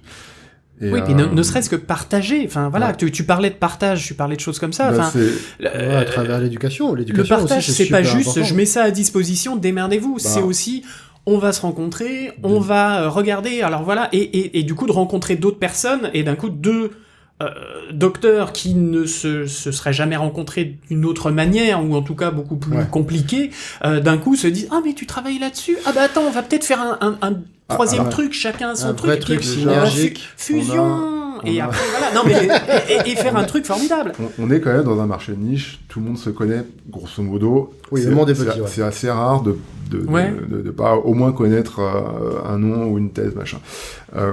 C'est un peu plus compliqué dans le domaine de la prod, ça forcément, hein. Tu peux avoir un infoc qui travaille sur, je sais pas moi, Substance et ZBrush, qui rencontre un autre infoc qui travaille avec le même logiciel, qui n'ont pas la même méthode, ils se rencontrent, ils boivent des bières ensemble, ils font « Ah ouais, en fait, c'est cool !» Il y a quelque chose à faire de différent. Tu citais un truc, à l'instant, qui était vachement intéressant, Bibi. L'éducation, là. Tu disais ça à l'instant. En fait, les écoles, alors je parle pas des universités, mais les écoles qui font de l'enseignement dans le domaine du computer graphics, là, du CGI, elles apprennent pas aux élèves quel est le tissu industriel et économique en France dans ce domaine-là. Elles n'apprennent pas toujours, pas toutes les écoles, mais pas toujours, que oui, effectivement, on peut se mettre en groupe sur un sujet en dehors du taf pour en parler autrement. Elles ne prennent pas aux élèves de devenir volontaires dans une association pour aider à fabriquer un événement, ou très peu, pas toutes les écoles évidemment. Malheureusement, on a pas mal d'écoles qui font juste des suites de tutoriels, et je trouve ça vraiment dommage. En fait, c'est plus que vraiment dommage. C'est dégueulasse. T'as payé 1000 balles une école pour suivre des tutoriels que tu pourrais trouver gratos. C'est rarement accessible en plus, ce genre d'école, des trucs comme ça. Ça m'énerve. Il y a surtout telle ressource sur Internet aujourd'hui qui est déjà folle. Et t'as des gamins, je suis désolé, je les appelle des gamins, qui sortent dans le marché du travail, qui sont désemparés parce que ils ont appris plein de choses, mais c'est pas du tout utilisable en prod. Ouais. Et du coup reçoivent ce moment-là de leur vie comme une forme de déclassement, parce que du jour au lendemain, ils doivent soit changer de métier, soit faire un truc qu'ils n'avaient pas du tout prévu. C'est compliqué quand même à vivre, surtout quand tu t'es galéré à te stresser la nouille pour finir un film d'animation en temps et en heure, ou finir un truc... des fois, t'as des écoles qui font des projets complètement fous. Ou des trucs comme ça, ou des nuits blanches aussi qui se passent, des choses comme ça où tu n'as pas mis du tien. Ouais. Et du coup, tu y as mis de ta personne. Pour le coup, t'as appris the hard way, quoi. Ouais, c'est ça, ouais. Le truc que t'as appris, c'est que quand tu le veux et quand tu donnes de l'effort, bah, t'as le fruit de ton travail. Alors, il y a un truc qui commence à se faire, et bon, moi, ça m'agace un petit peu, parce que c'est plus difficile, après, pour les associations, d'avoir les droits sur la diffusion de certains métrages, mais t'as des écoles qui permettent aux élèves de diffuser leurs courts-métrages sur des plateformes de VOD. Ok. Et du coup, récupère les droits. Et quand une boîte récupère des droits, bah du coup, il n'y a plus aucune association qui est capable de le diffuser, donc je suis un peu déçu. Appel à toutes ces boîtes de publication qui nous empêchent de diffuser des films d'étudiants. Si vous voulez faire ça gratos pour les assos, je suis chaud. Donc tu vois, c'est pas un cercle vicieux, mais il y a quand même des raisons économiques qui font que des fois ça marche pas bien. Oui, et puis il y a des bâtons dans les roues qui se créent là où il y en a pas besoin non plus, quoi. Ouais. Et puis sinon, t'as aussi toutes ces associations de chercheurs. Je pense à la FIG, à la FRV, dont certains financements disparaissent parce que c'est plus dans l'air du temps pour des agences un peu plus comment dirais-je, pas importantes, mais d'autres associations qui les gèrent de près ou de loin. Moi, j'ai par exemple cet exemple qui m'a touché particulièrement, c'est le GT rendu qui était organisé par la FIG, qui était traditionnellement dans une université à Paris et pas cofinancé, mais pas loin par le CNRS. Et aujourd'hui, c'est plus compliqué parce qu'ils ont décidé que c'était plus comme ça que ça devait fonctionner. Et mais je trouve ça nul, parce que bon, bah, j'ai été rendu, c'est le groupe de travail sur le rendu. On avait deux jours ou un jour avec des chercheurs sur Paris pour discuter rendu un peu technique. Ouais. Voilà, il va falloir faire autrement. Et vous avez un Discord pour ça. Bon bah voilà, c'est bon. Non mais voilà. Super.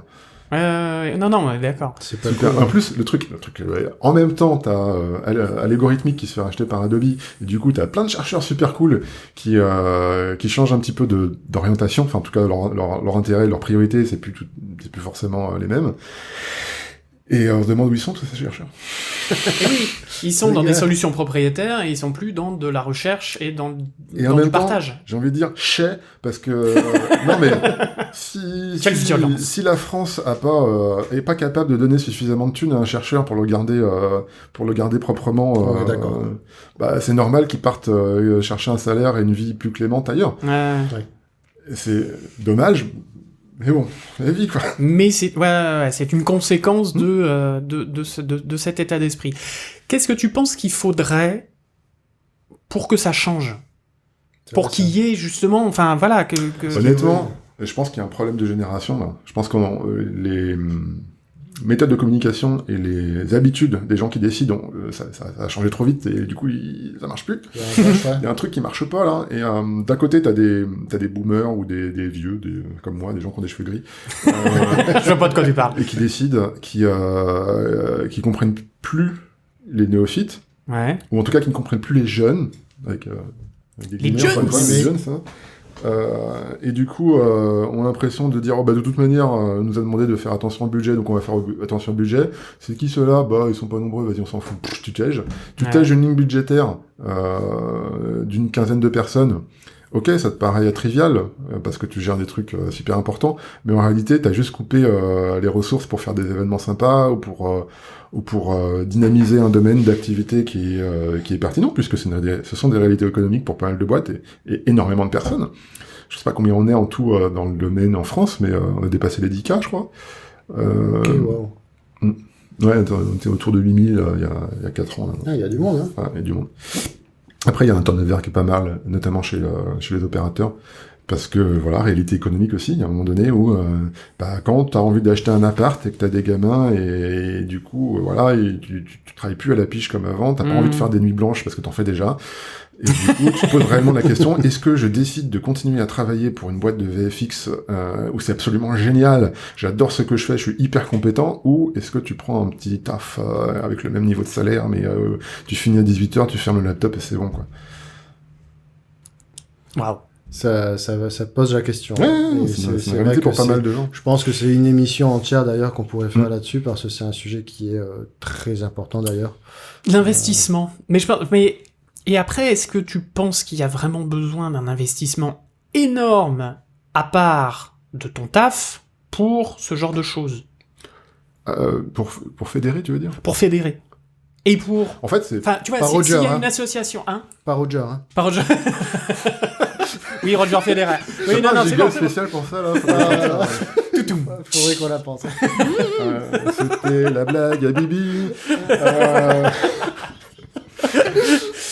The Baby Jokes. En fait, une association, comme son nom l'indique, il faut que tu sois plusieurs. Ouais. Il faut trouver donc plusieurs personnes capables de donner un peu de leur temps personnel pour pouvoir faire l'association. Et c'est quoi ce temps personnel? C'est fabriquer des événements, faire des réunions, enfin c'est pas grand-chose en soi, mais si t'es tout seul, c'est la loose. Mm-hmm. Parce que au moins, tu dois avoir un président, un trésorier et un secrétaire.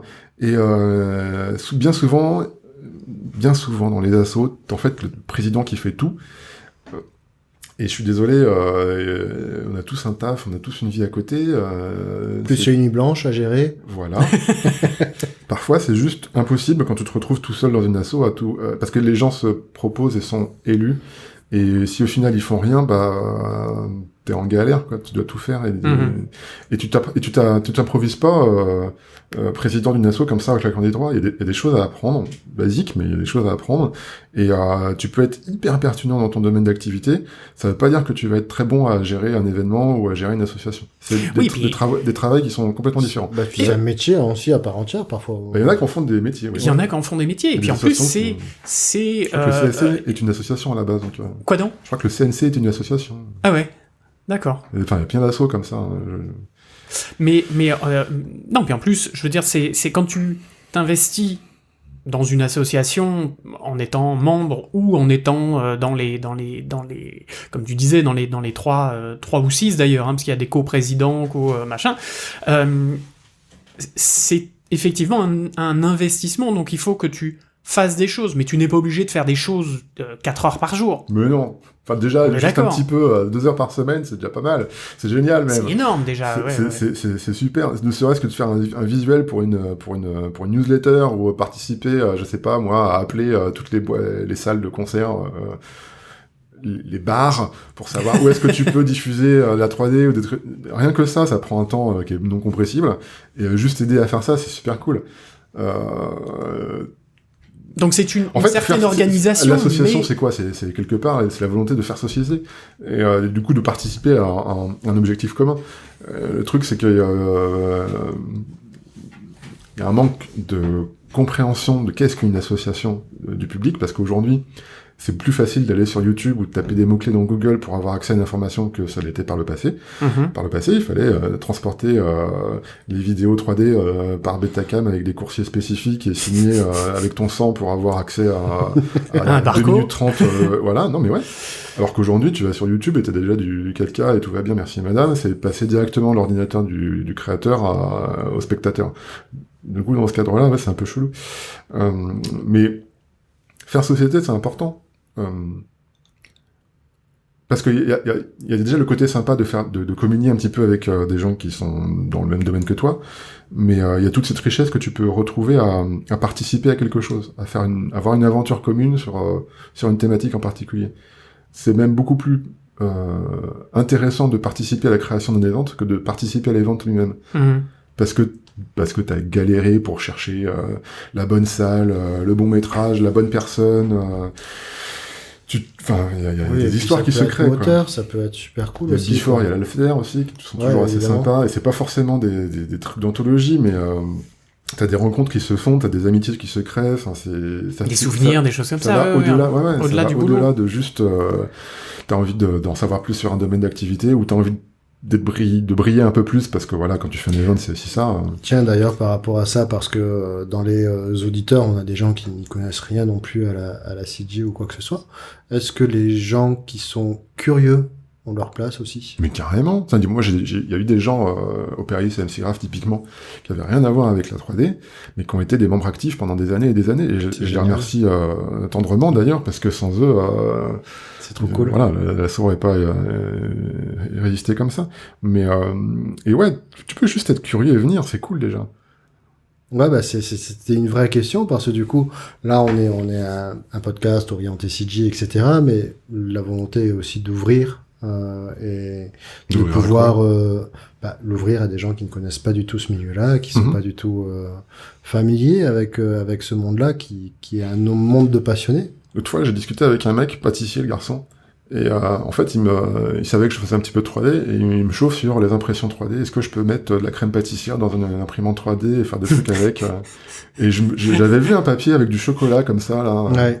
Et en fait, il s'est acheté une imprimante 3D, il a essayé de faire le truc, je sais pas où il en est exactement là, mais il veut absolument fabriquer des pâtisseries avec des impressions 3D. C'est pas lui qui a foutu le feu à Notre-Dame? Non, je pense Non, mais t'as des gens qui arrivent à faire des grands écarts entre les domaines, c'est hallucinant. Non, mais c'est génial, c'est super cool, parce que du coup, là, il est pâtissier, c'est ça? Ouais, donc c'est... Pâtissier c'est geek, ça existe. Bah, c'est génial. Comme quoi. Ouais. Alors, justement, tu viens d'évoquer le nom ACM SIGGRAPH. Yes. C'est quoi, concrètement, globalement, dans le monde? Est-ce que tu peux nous refaire une petite définition de ce que c'est que le SIGGRAPH, l'ACM, etc. Voilà, en question, quelques mots. Il nous reste 10 minutes et tu me fais une question comme ça. Ouais, alors, bah ouais. ACM, c'est Association for Computing Machinery. C'est l'association de professionnels et étudiants autour de tout ce qui est ordinateur. D'accord. Pour la faire simple. Pour la faire simple. Computing Machinery, c'est-à-dire c'est une association mondiale. Elle est américaine à la base, mais ça recense énormément de chapitres tout autour du monde. Très axé US quand même, mais c'est lui le premier à l'avoir fait.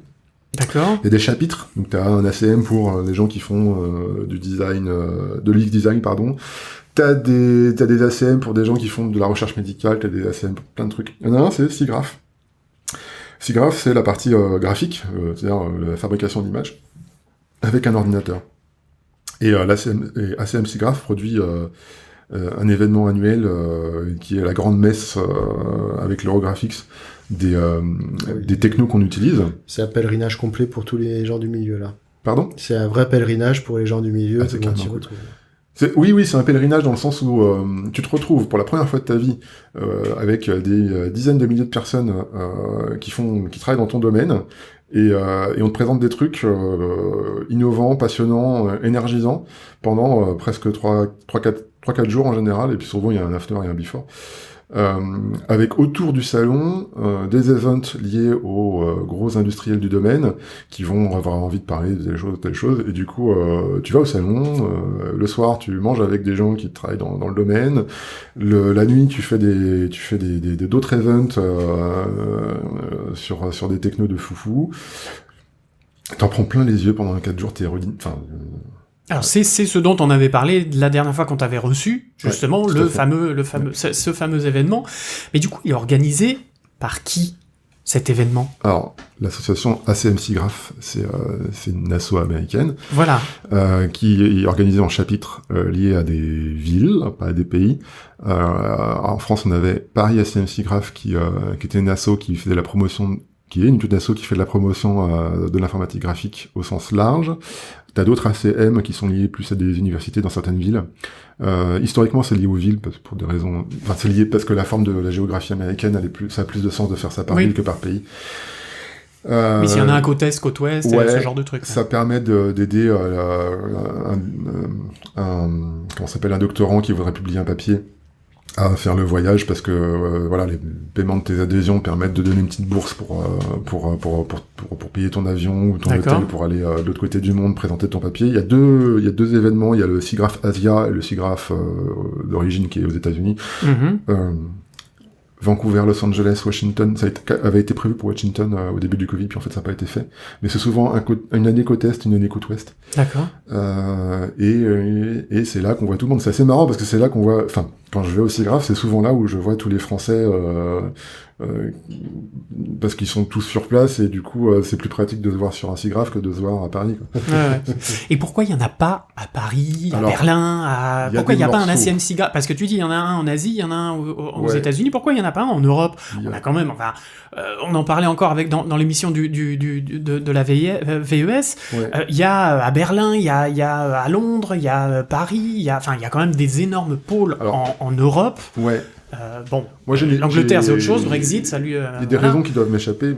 Tu sais, l'histoire de SIGGRAPH Europe, je la connais pas en entier, hein, je connais juste des morceaux. Ce que je peux constater, c'est que t'as des salons en Europe qui ressemblent à ce que pourrait faire le SIGGRAPH.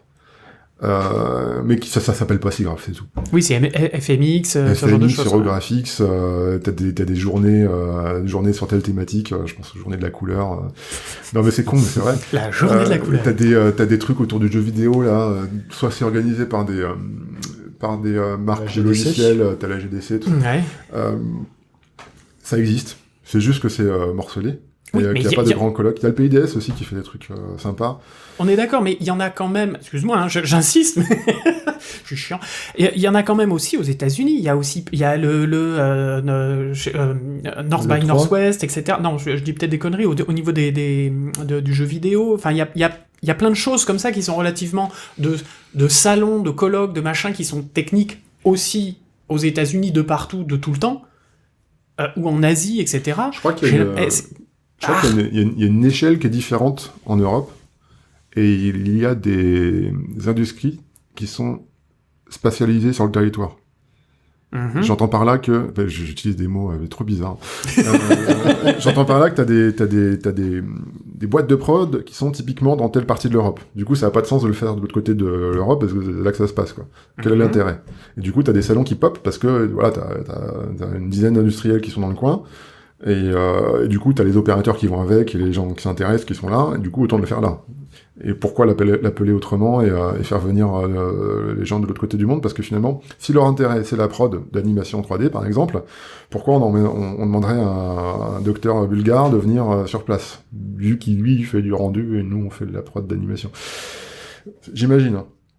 En tout cas, ce que je vois, c'est qu'il y a une segmentation des thématiques qui est beaucoup plus fine, alors qu'aux États-Unis, quand ils font un salon, ça tape beaucoup plus large, et t'as une partie pour un public, pas forcément d'experts, qui en prend plein les yeux et qui est très content comme ça, et t'as une partie pour un public plus d'experts qui sont vachement moins nombreux, et du coup ça a peu de sens de faire des gros trucs. Quand tu vois, hein, par exemple, je prends un exemple par rapport à ce que je connais, mais tu prends un Laval virtuel, ça va intéresser les gens qui sont experts du domaine de la réalité virtuelle, augmentée, XR, etc., etc. Le Laval à côté de Montréal, c'est ça? Non, le Laval en France. Ah ouais, il y a un Laval en France? Oui. Et ouais, il y a un salon qui s'appelle Laval Virtual Mais je le connaissais pas du tout, celui-là. D'accord. Ouais. Bah, ok, bah, tu vois, ça existe. Et en fait, On c'est mettra connu. le lien. Pourquoi? Non, mais c'est intéressant. Ouais. C'est connu des gens qui travaillent dans ce domaine-là. Parce que, forcément, pour se faire connaître, tu fais un petit stand et t'as besoin d'exister. Il y a une école qui fabrique des gens pour ce domaine-là. Donc, forcément, t'as les étudiants qui vont avec. Et t'as un micro-tissu industriel parce qu'il y a la région qui finance un peu, blabla. Il y a un pôle, ouais. Ouais, il y a un pôle à ce niveau-là. Et tu vois, tu le connais pas. Bah ouais. Pourtant, t'es un gros geek de la 3D, toi aussi. Ouais, mais du coup... Mais du coup, alors, est-ce qu'un SIGGRAPH Europe ne permettrait pas justement ça? De réunir avec plusieurs champs, avec plusieurs... tu vois, une espèce de gros trucs qui permettent de Très faire sincèrement, tout ça. je pense qu'il y a de la place pour un SIGGRAPH Europe, mais peut-être pas tout de suite. L'expérience de SIGGRAPH Asia est absolument géniale, dans le sens où on voit que cette communauté-là, qui a des problématiques bien particulières, se fait un salon qui est complètement différent de l'identité du salon américain. Ouais. Et merci très bien. Par contre, il y a un effet aussi que j'ai pas encore bien, j'ai pas conclu là-dessus, mais il y a moins de personnes qui vont sur SIGGRAPH Asia que sur SIGGRAPH US, peut-être pour des raisons historiques. Si un jour il y a un SIGGRAPH Europe qui pop, moi je dis pourquoi pas, ça peut être un conglomérat de plusieurs events en même temps, sur une ville en particulier, ça serait assez cool pour les villes. Là, il faudra voir au niveau européen de quel type de budget on peut récupérer de cette manière-là, parce que ça coûte cher de fabriquer un event de cette taille-là. Parce qu'il faut la salle adaptée. Aux États-Unis, ils savent faire ce genre de salle. En France, je sais pas. Oui, il y en a, mais Oh, il peut y en avoir. Mais ce que je veux dire, c'est que donc il faut qu'il y ait l'association, et on en revient à ce que tu disais tout à l'heure. Il faut qu'il y ait des gens qui adhèrent à cette association. Il faut qu'il y ait des gens qui s'investissent un minimum. Donc, et puis ça fait, enfin, clairement. Qu'est-ce qu'on lance, bordel de Dieu? Ouais, monter un truc comme ça demande aussi à avoir un temps plein sur minimum un ou même plus sur la gestion de ce type d'événement, parce que c'est balèze d'organiser un événement mondial. On est d'accord. Ça n'a rien à voir avec 50 pélos dans une salle de cinéma. Tu voudrais dire qu'il faudrait déjà essayer d'avoir une identité à une échelle plus petite. Bah déjà on commence tranquille. Ouais, c'est ça. On remplit la salle déjà. On remplit la salle. Ça serait pas mal. Moi je pense qu'aujourd'hui il faut refédérer, en sortie de Covid il faut refédérer. Il y a toutes les associations qui ont périclité pendant 2 ans, là il y en a énormément, les nôtres aussi. Il faut refédérer en repartant par la base, à savoir les étudiants, pour leur dire qu'on existe et oui on sert à quelque chose. Parce que pour un étudiant, adhérer à une association telle que celle-ci, ça veut dire être proche des industriels et du coup c'est un carnet de contact aussi souvent. Commencer à se faire son carnet de contact, d'adresse, ou ne serait-ce que d'avoir une image un peu plus, j'ai pas envie de dire pertinent parce que c'est le mauvais mot, mais différente que celle qu'on puisse avoir en cours, qui est justement que adaptée sur les technos, alors que quand on est sur une conférence ou un événement d'association, ça va au-delà de juste la connaissance technique. Oui, puis c'est moins académique, c'est aussi... C'est moins académique, ouais. Ça peut l'être, ça dépend des speakers, mais... Oui, ça peut même aller plus loin, parce que tout à l'heure on disait qu'il y avait des ressources très importantes sur Internet pour pouvoir plus ou moins s'auto-former, et potentiellement ça pourrait être des portes d'entrée pour des gens qui voudraient faire ça de manière professionnelle aussi. Ouais, bien sûr. Donc, du coup, mais moi j'ai trouvé un post sur un event.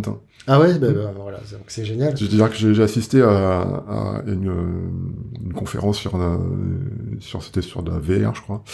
Je rencontre un gars, on boit des coups ensemble, et puis au final, je me fais embaucher 1 mois et demi après, quoi. Incroyable. Comme quoi. Mais voilà. Donc fédérons. L'after des events, c'est toujours sympa. Ça a tendance à partir un petit peu des habitudes, mais moi j'aimais beaucoup le fait de pouvoir grignoter, surtout quand j'étais étudiant, j'avais pas beaucoup de thunes. Grignoter gratos 2-3 petits fours et voir une bière tranquille. De pouvoir échanger avec des gens, de pouvoir découvrir des nouveaux trucs. Et puis du coup, comme je disais tout à l'heure aussi, si on arrive à potentiellement comme tu dis, fédérés, que ce soit étudiants, professionnels ou même, je dérive un peu, mais passionnés ou autres. Il y a plusieurs, il y a la recherche, il y a les professionnels, il y a les étudiants. En fait, tu viens de dire un truc super intéressant. Passionné. Oui. Que tu sois étudiant, docteur ou opérateur dans n'importe quel domaine, on reste des passionnés. Oui. Donc, à un moment donné, on fait ce truc-là parce que on kiffe le faire. Oui. Et t'es docteur, pourquoi? Parce que t'es curieux, parce que tu kiffes chercher. Ouais. Et notamment dans le domaine de l'image. Oui. Tu deviens animateur parce que tu kiffes l'animation et que tu kiffes faire bouger des pixels sur ta tablette ou ton écran. Non mais... Et est-ce que c'est pas ça le rôle au final, c'est de créer cette synergie avec toutes ces entités, toutes ces différentes personnes qui ont de commun cette passion et des approches différentes d'un même outil qui est aujourd'hui la CG, quoi. Alors, oui, ça me paraît assez évident de dire oui. Historiquement, l'association Paris ACMC Graph, c'était pour promouvoir l'image de synthèse au sens large. Je pense qu'aujourd'hui, on n'a plus besoin de promouvoir l'image de synthèse au sens large, elle est partout. Donc oui, faut se renouveler, faut refaire des vœux, faut essayer de dépasser tout ça. Moi, j'ai un parti pris qui est pas facile à appréhender pour moi parce que je suis un professionnel de l'image, je suis pas un professionnel de l'event ou de la sociologie dans le domaine de l'événementiel. Dans le domaine de l'image. C'est comment on structure une industrie qui galère à avoir des noms de métiers cohérents, de boîte en boîte. Tout à l'heure, on parlait en off, qu'est-ce que ça veut dire infographiste 3D, et je disais, mon parti pris, c'était de dire que infographiste 3D, ça veut dire ouvrier, mais juste dans un domaine en particulier. Et je rebondissais sur qu'est-ce que ça veut dire TD. En fait, des TD, t'en as un milliard t'en as pas un milliard. T'en as énormément de formes différentes, et des fois c'est des devs, des fois c'est autre chose. D'ailleurs, c'est des devs. C'est un problème en soi, parce qu'on n'arrive pas à se structurer, alors que, la prod d'image de synthèse, c'est relativement...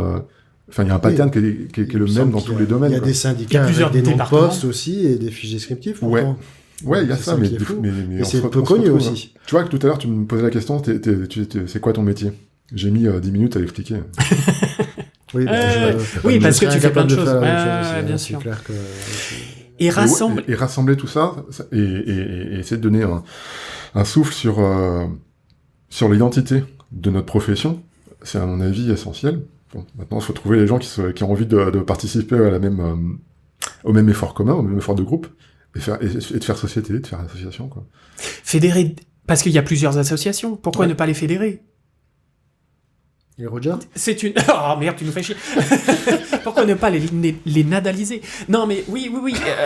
Après, c'est peut-être un appel. Je fais peut-être ça un peu dans le vent et un peu... c'est mon côté utopiste, ma fleur au fusil, mais... Putain, s'il y a besoin d'un élan, allons-y, quoi. Non, mais d'accord, ok, allons-y, vas-y. On va donner des coups de pied au cul à tout le monde. C'est parti. On envoie des mails et puis on fait un truc. Non, d'accord. Mais après, il y a aussi des réalités économiques qui font que une association peut pas aller en directe concurrence avec un événement privé. Et on n'a pas envie de tuer les événements privés du tout. On a envie justement de participer en apportant du contenu, en apportant des contacts, etc., etc. Mhm. Bon, ouais, là, on a vécu 2 ans qui étaient un peu difficiles. Faut relancer tout ça. Relançons. Si vous avez envie de nous aider, venez taper Paria CMC Graph dans Google, tombez sur le site web et puis dites que vous existez, que vous avez envie de participer, ça serait génial. Ou allez voir dans les notes. Ou allez cool. voir dans les notes de l'émission et Ouais. vous aurez le lien directement. Bah, Grosse ouais, c'est ça. émission. Ouais. Dernière question. Je pense à notre camarade Pez parce que c'est le genre de question qu'il aurait posé. Est-ce que ça fait boomer si on parle d'images de synthèse maintenant? C'est En 2021 en 2021. Est-ce que ça Quand fait, on va dire- est-ce que ça non, non, fait mais quand boomer on va de dire- dire image de synthèse en 2021 Exactement. à la place de... À la place du terme américain CG. CGI, etc. Je vais dire CGI, bah oui, forcément. Mais est-ce qu'il n'y a pas un terme, parce qu'image de synthèse, moi Oui, ça j'entends fait parler de boomer. ça depuis les années 80. Ouais, oui, ça fait boomer, mais on s'en fout. Enfin... Les jeunes, souvent, ils disent CG quand ils parlent d'effets spéciaux en images de synthèse. C'est un raccourci, c'est comme quand tu dis anime, ça veut pas dire cinéma d'animation japonaise. Non, c'est les mecs qui ont fait leur BAFA. Non, mais d'accord, ok. Bon, la langue évolue, blabla. C'est un terme qui revient de plus en plus, notamment chez les très jeunes. CG, ça passe, quoi. Mhm. Donc si c'est CG qu'on doit utiliser, utilisons CG. Ça me dérange pas. Je travaille la totalité de mes journées en anglais. Du coup, c'est pas ça qui va m'embêter. Par contre, il faut cultiver notre langage. Et je pense que image de synthèse, c'est un peu plus pertinent que CG, parce que image, c'est bien ce que ça veut dire. C'est une image qui a été fabriquée par des moyens Informatique. informatique. Merci. J'allais dire computation. Mais Et voilà. alors Oui, que parce CG, qu'on peut pas dire image numérique, parce qu'une image, une photo prise par C'est une image par numérique. son portable, c'est une image numérique. Donc, et en même temps, quand tu dis CG, enfin en tout cas dans ce dont j'ai compris, dans la bouche des jeunes qui utilisent le terme CG, j'ai l'impression que ça regroupe aussi le compositing, ça regroupe aussi le color grading, parce que c'est de l'image de synthèse, on est d'accord, mais c'est moins focus autour du terme image de synthèse. J'ai l'impression que le terme image de synthèse est plus narrow, Un peu plus Jean-Claude Van Damme. recentré un peu plus précis, ouais. Un peu plus centré sur alors que le rendering en lui-même. CG ou CGI, bon ça marche bien aussi, mais c'est beaucoup plus large. Bien sûr. Et après, et en même temps, j'ai envie de dire, en tout cas pour moi, il y a une notion de médias amusants, c'est-à-dire soit du jeu vidéo, soit des effets spéciaux, soit du cinéma. Tu parles de l'entertainment? Ouais. T'as remarqué, j'ai voulu. qui est lié à ce terme-là, et qui du coup, de facto, retire toutes les autres images. Ouais. Les images qu'on fait dans le médical, les images qu'on fait pour l'architecture, les images qu'on fait pour la pub. Tu vois, tout ça, j'ai l'impression que c'est un peu enfin, quand tu dis CGI, j'ai l'impression que le reste du monde n'existe plus. Mhm. Et je trouve ça un peu dommage parce que, oui, dans l'image de synthèse, la 3D en particulier, on ne fait pas que des VFX, du cinéma ou des jeux vidéo. Il y a pas plein que du de Marvel, trucs, ouais. il y a plein de trucs qui existent et tout aussi passionnants, voire même des fois carrément amusants. Et je parle pas de serious game là, c'est bon. Tu parles de porte de four, tout ça? D'accord. J'ai plein d'exemples, mais je suis sous NDA, du coup, je pourrais pas tout dire. Mais C'est pas grave, On mettra C'est tout ça très dans les bien. notes de l'émission. Non, je plaisante. Bon, en tout cas, merci beaucoup, Vincent. On aurait encore 1001 choses à dire. Et on me souffle dans l'oreillette que peut-être il pourrait y avoir ce genre de petites émissions un peu plus tech chez CGY. Est-ce que tu teases? on tease ou on tease pas? Bah, on vient de le Vas-y. faire. Merci. En tout cas, merci encore Vincent de toutes ces explications. J'espère que ça a été relativement clair, ou en tout cas très clair pour la majorité des bipèdes, voire pour tous les bipèdes qui nous écoutent. Et puis on se retrouve. J'espère qu'on se retrouve bientôt, Vincent, parce Avec qu'il y a plaisir, encore ouais. beaucoup de choses à Là, j'ai dire. l'impression qu'on n'a pas terminé la conversation. Oh là, non. Vu qu'on a fini l'intro. Merci, Billy. Alors, bienvenue sur CGY. C'est reparti pour 12 heures d'émission non-stop. Non, gros bisous en tout cas à tous les bipèdes qui nous ont suivis. Ouais, merci beaucoup, Doc. Avec plaisir, merci à toi. Et puis encore merci Vincent et à De rien. très Merci bientôt. beaucoup. Salut les Merci bipèdes. En pour tout ton cas, temps. ciao ciao les Ciao. bipèdes. Des bibi.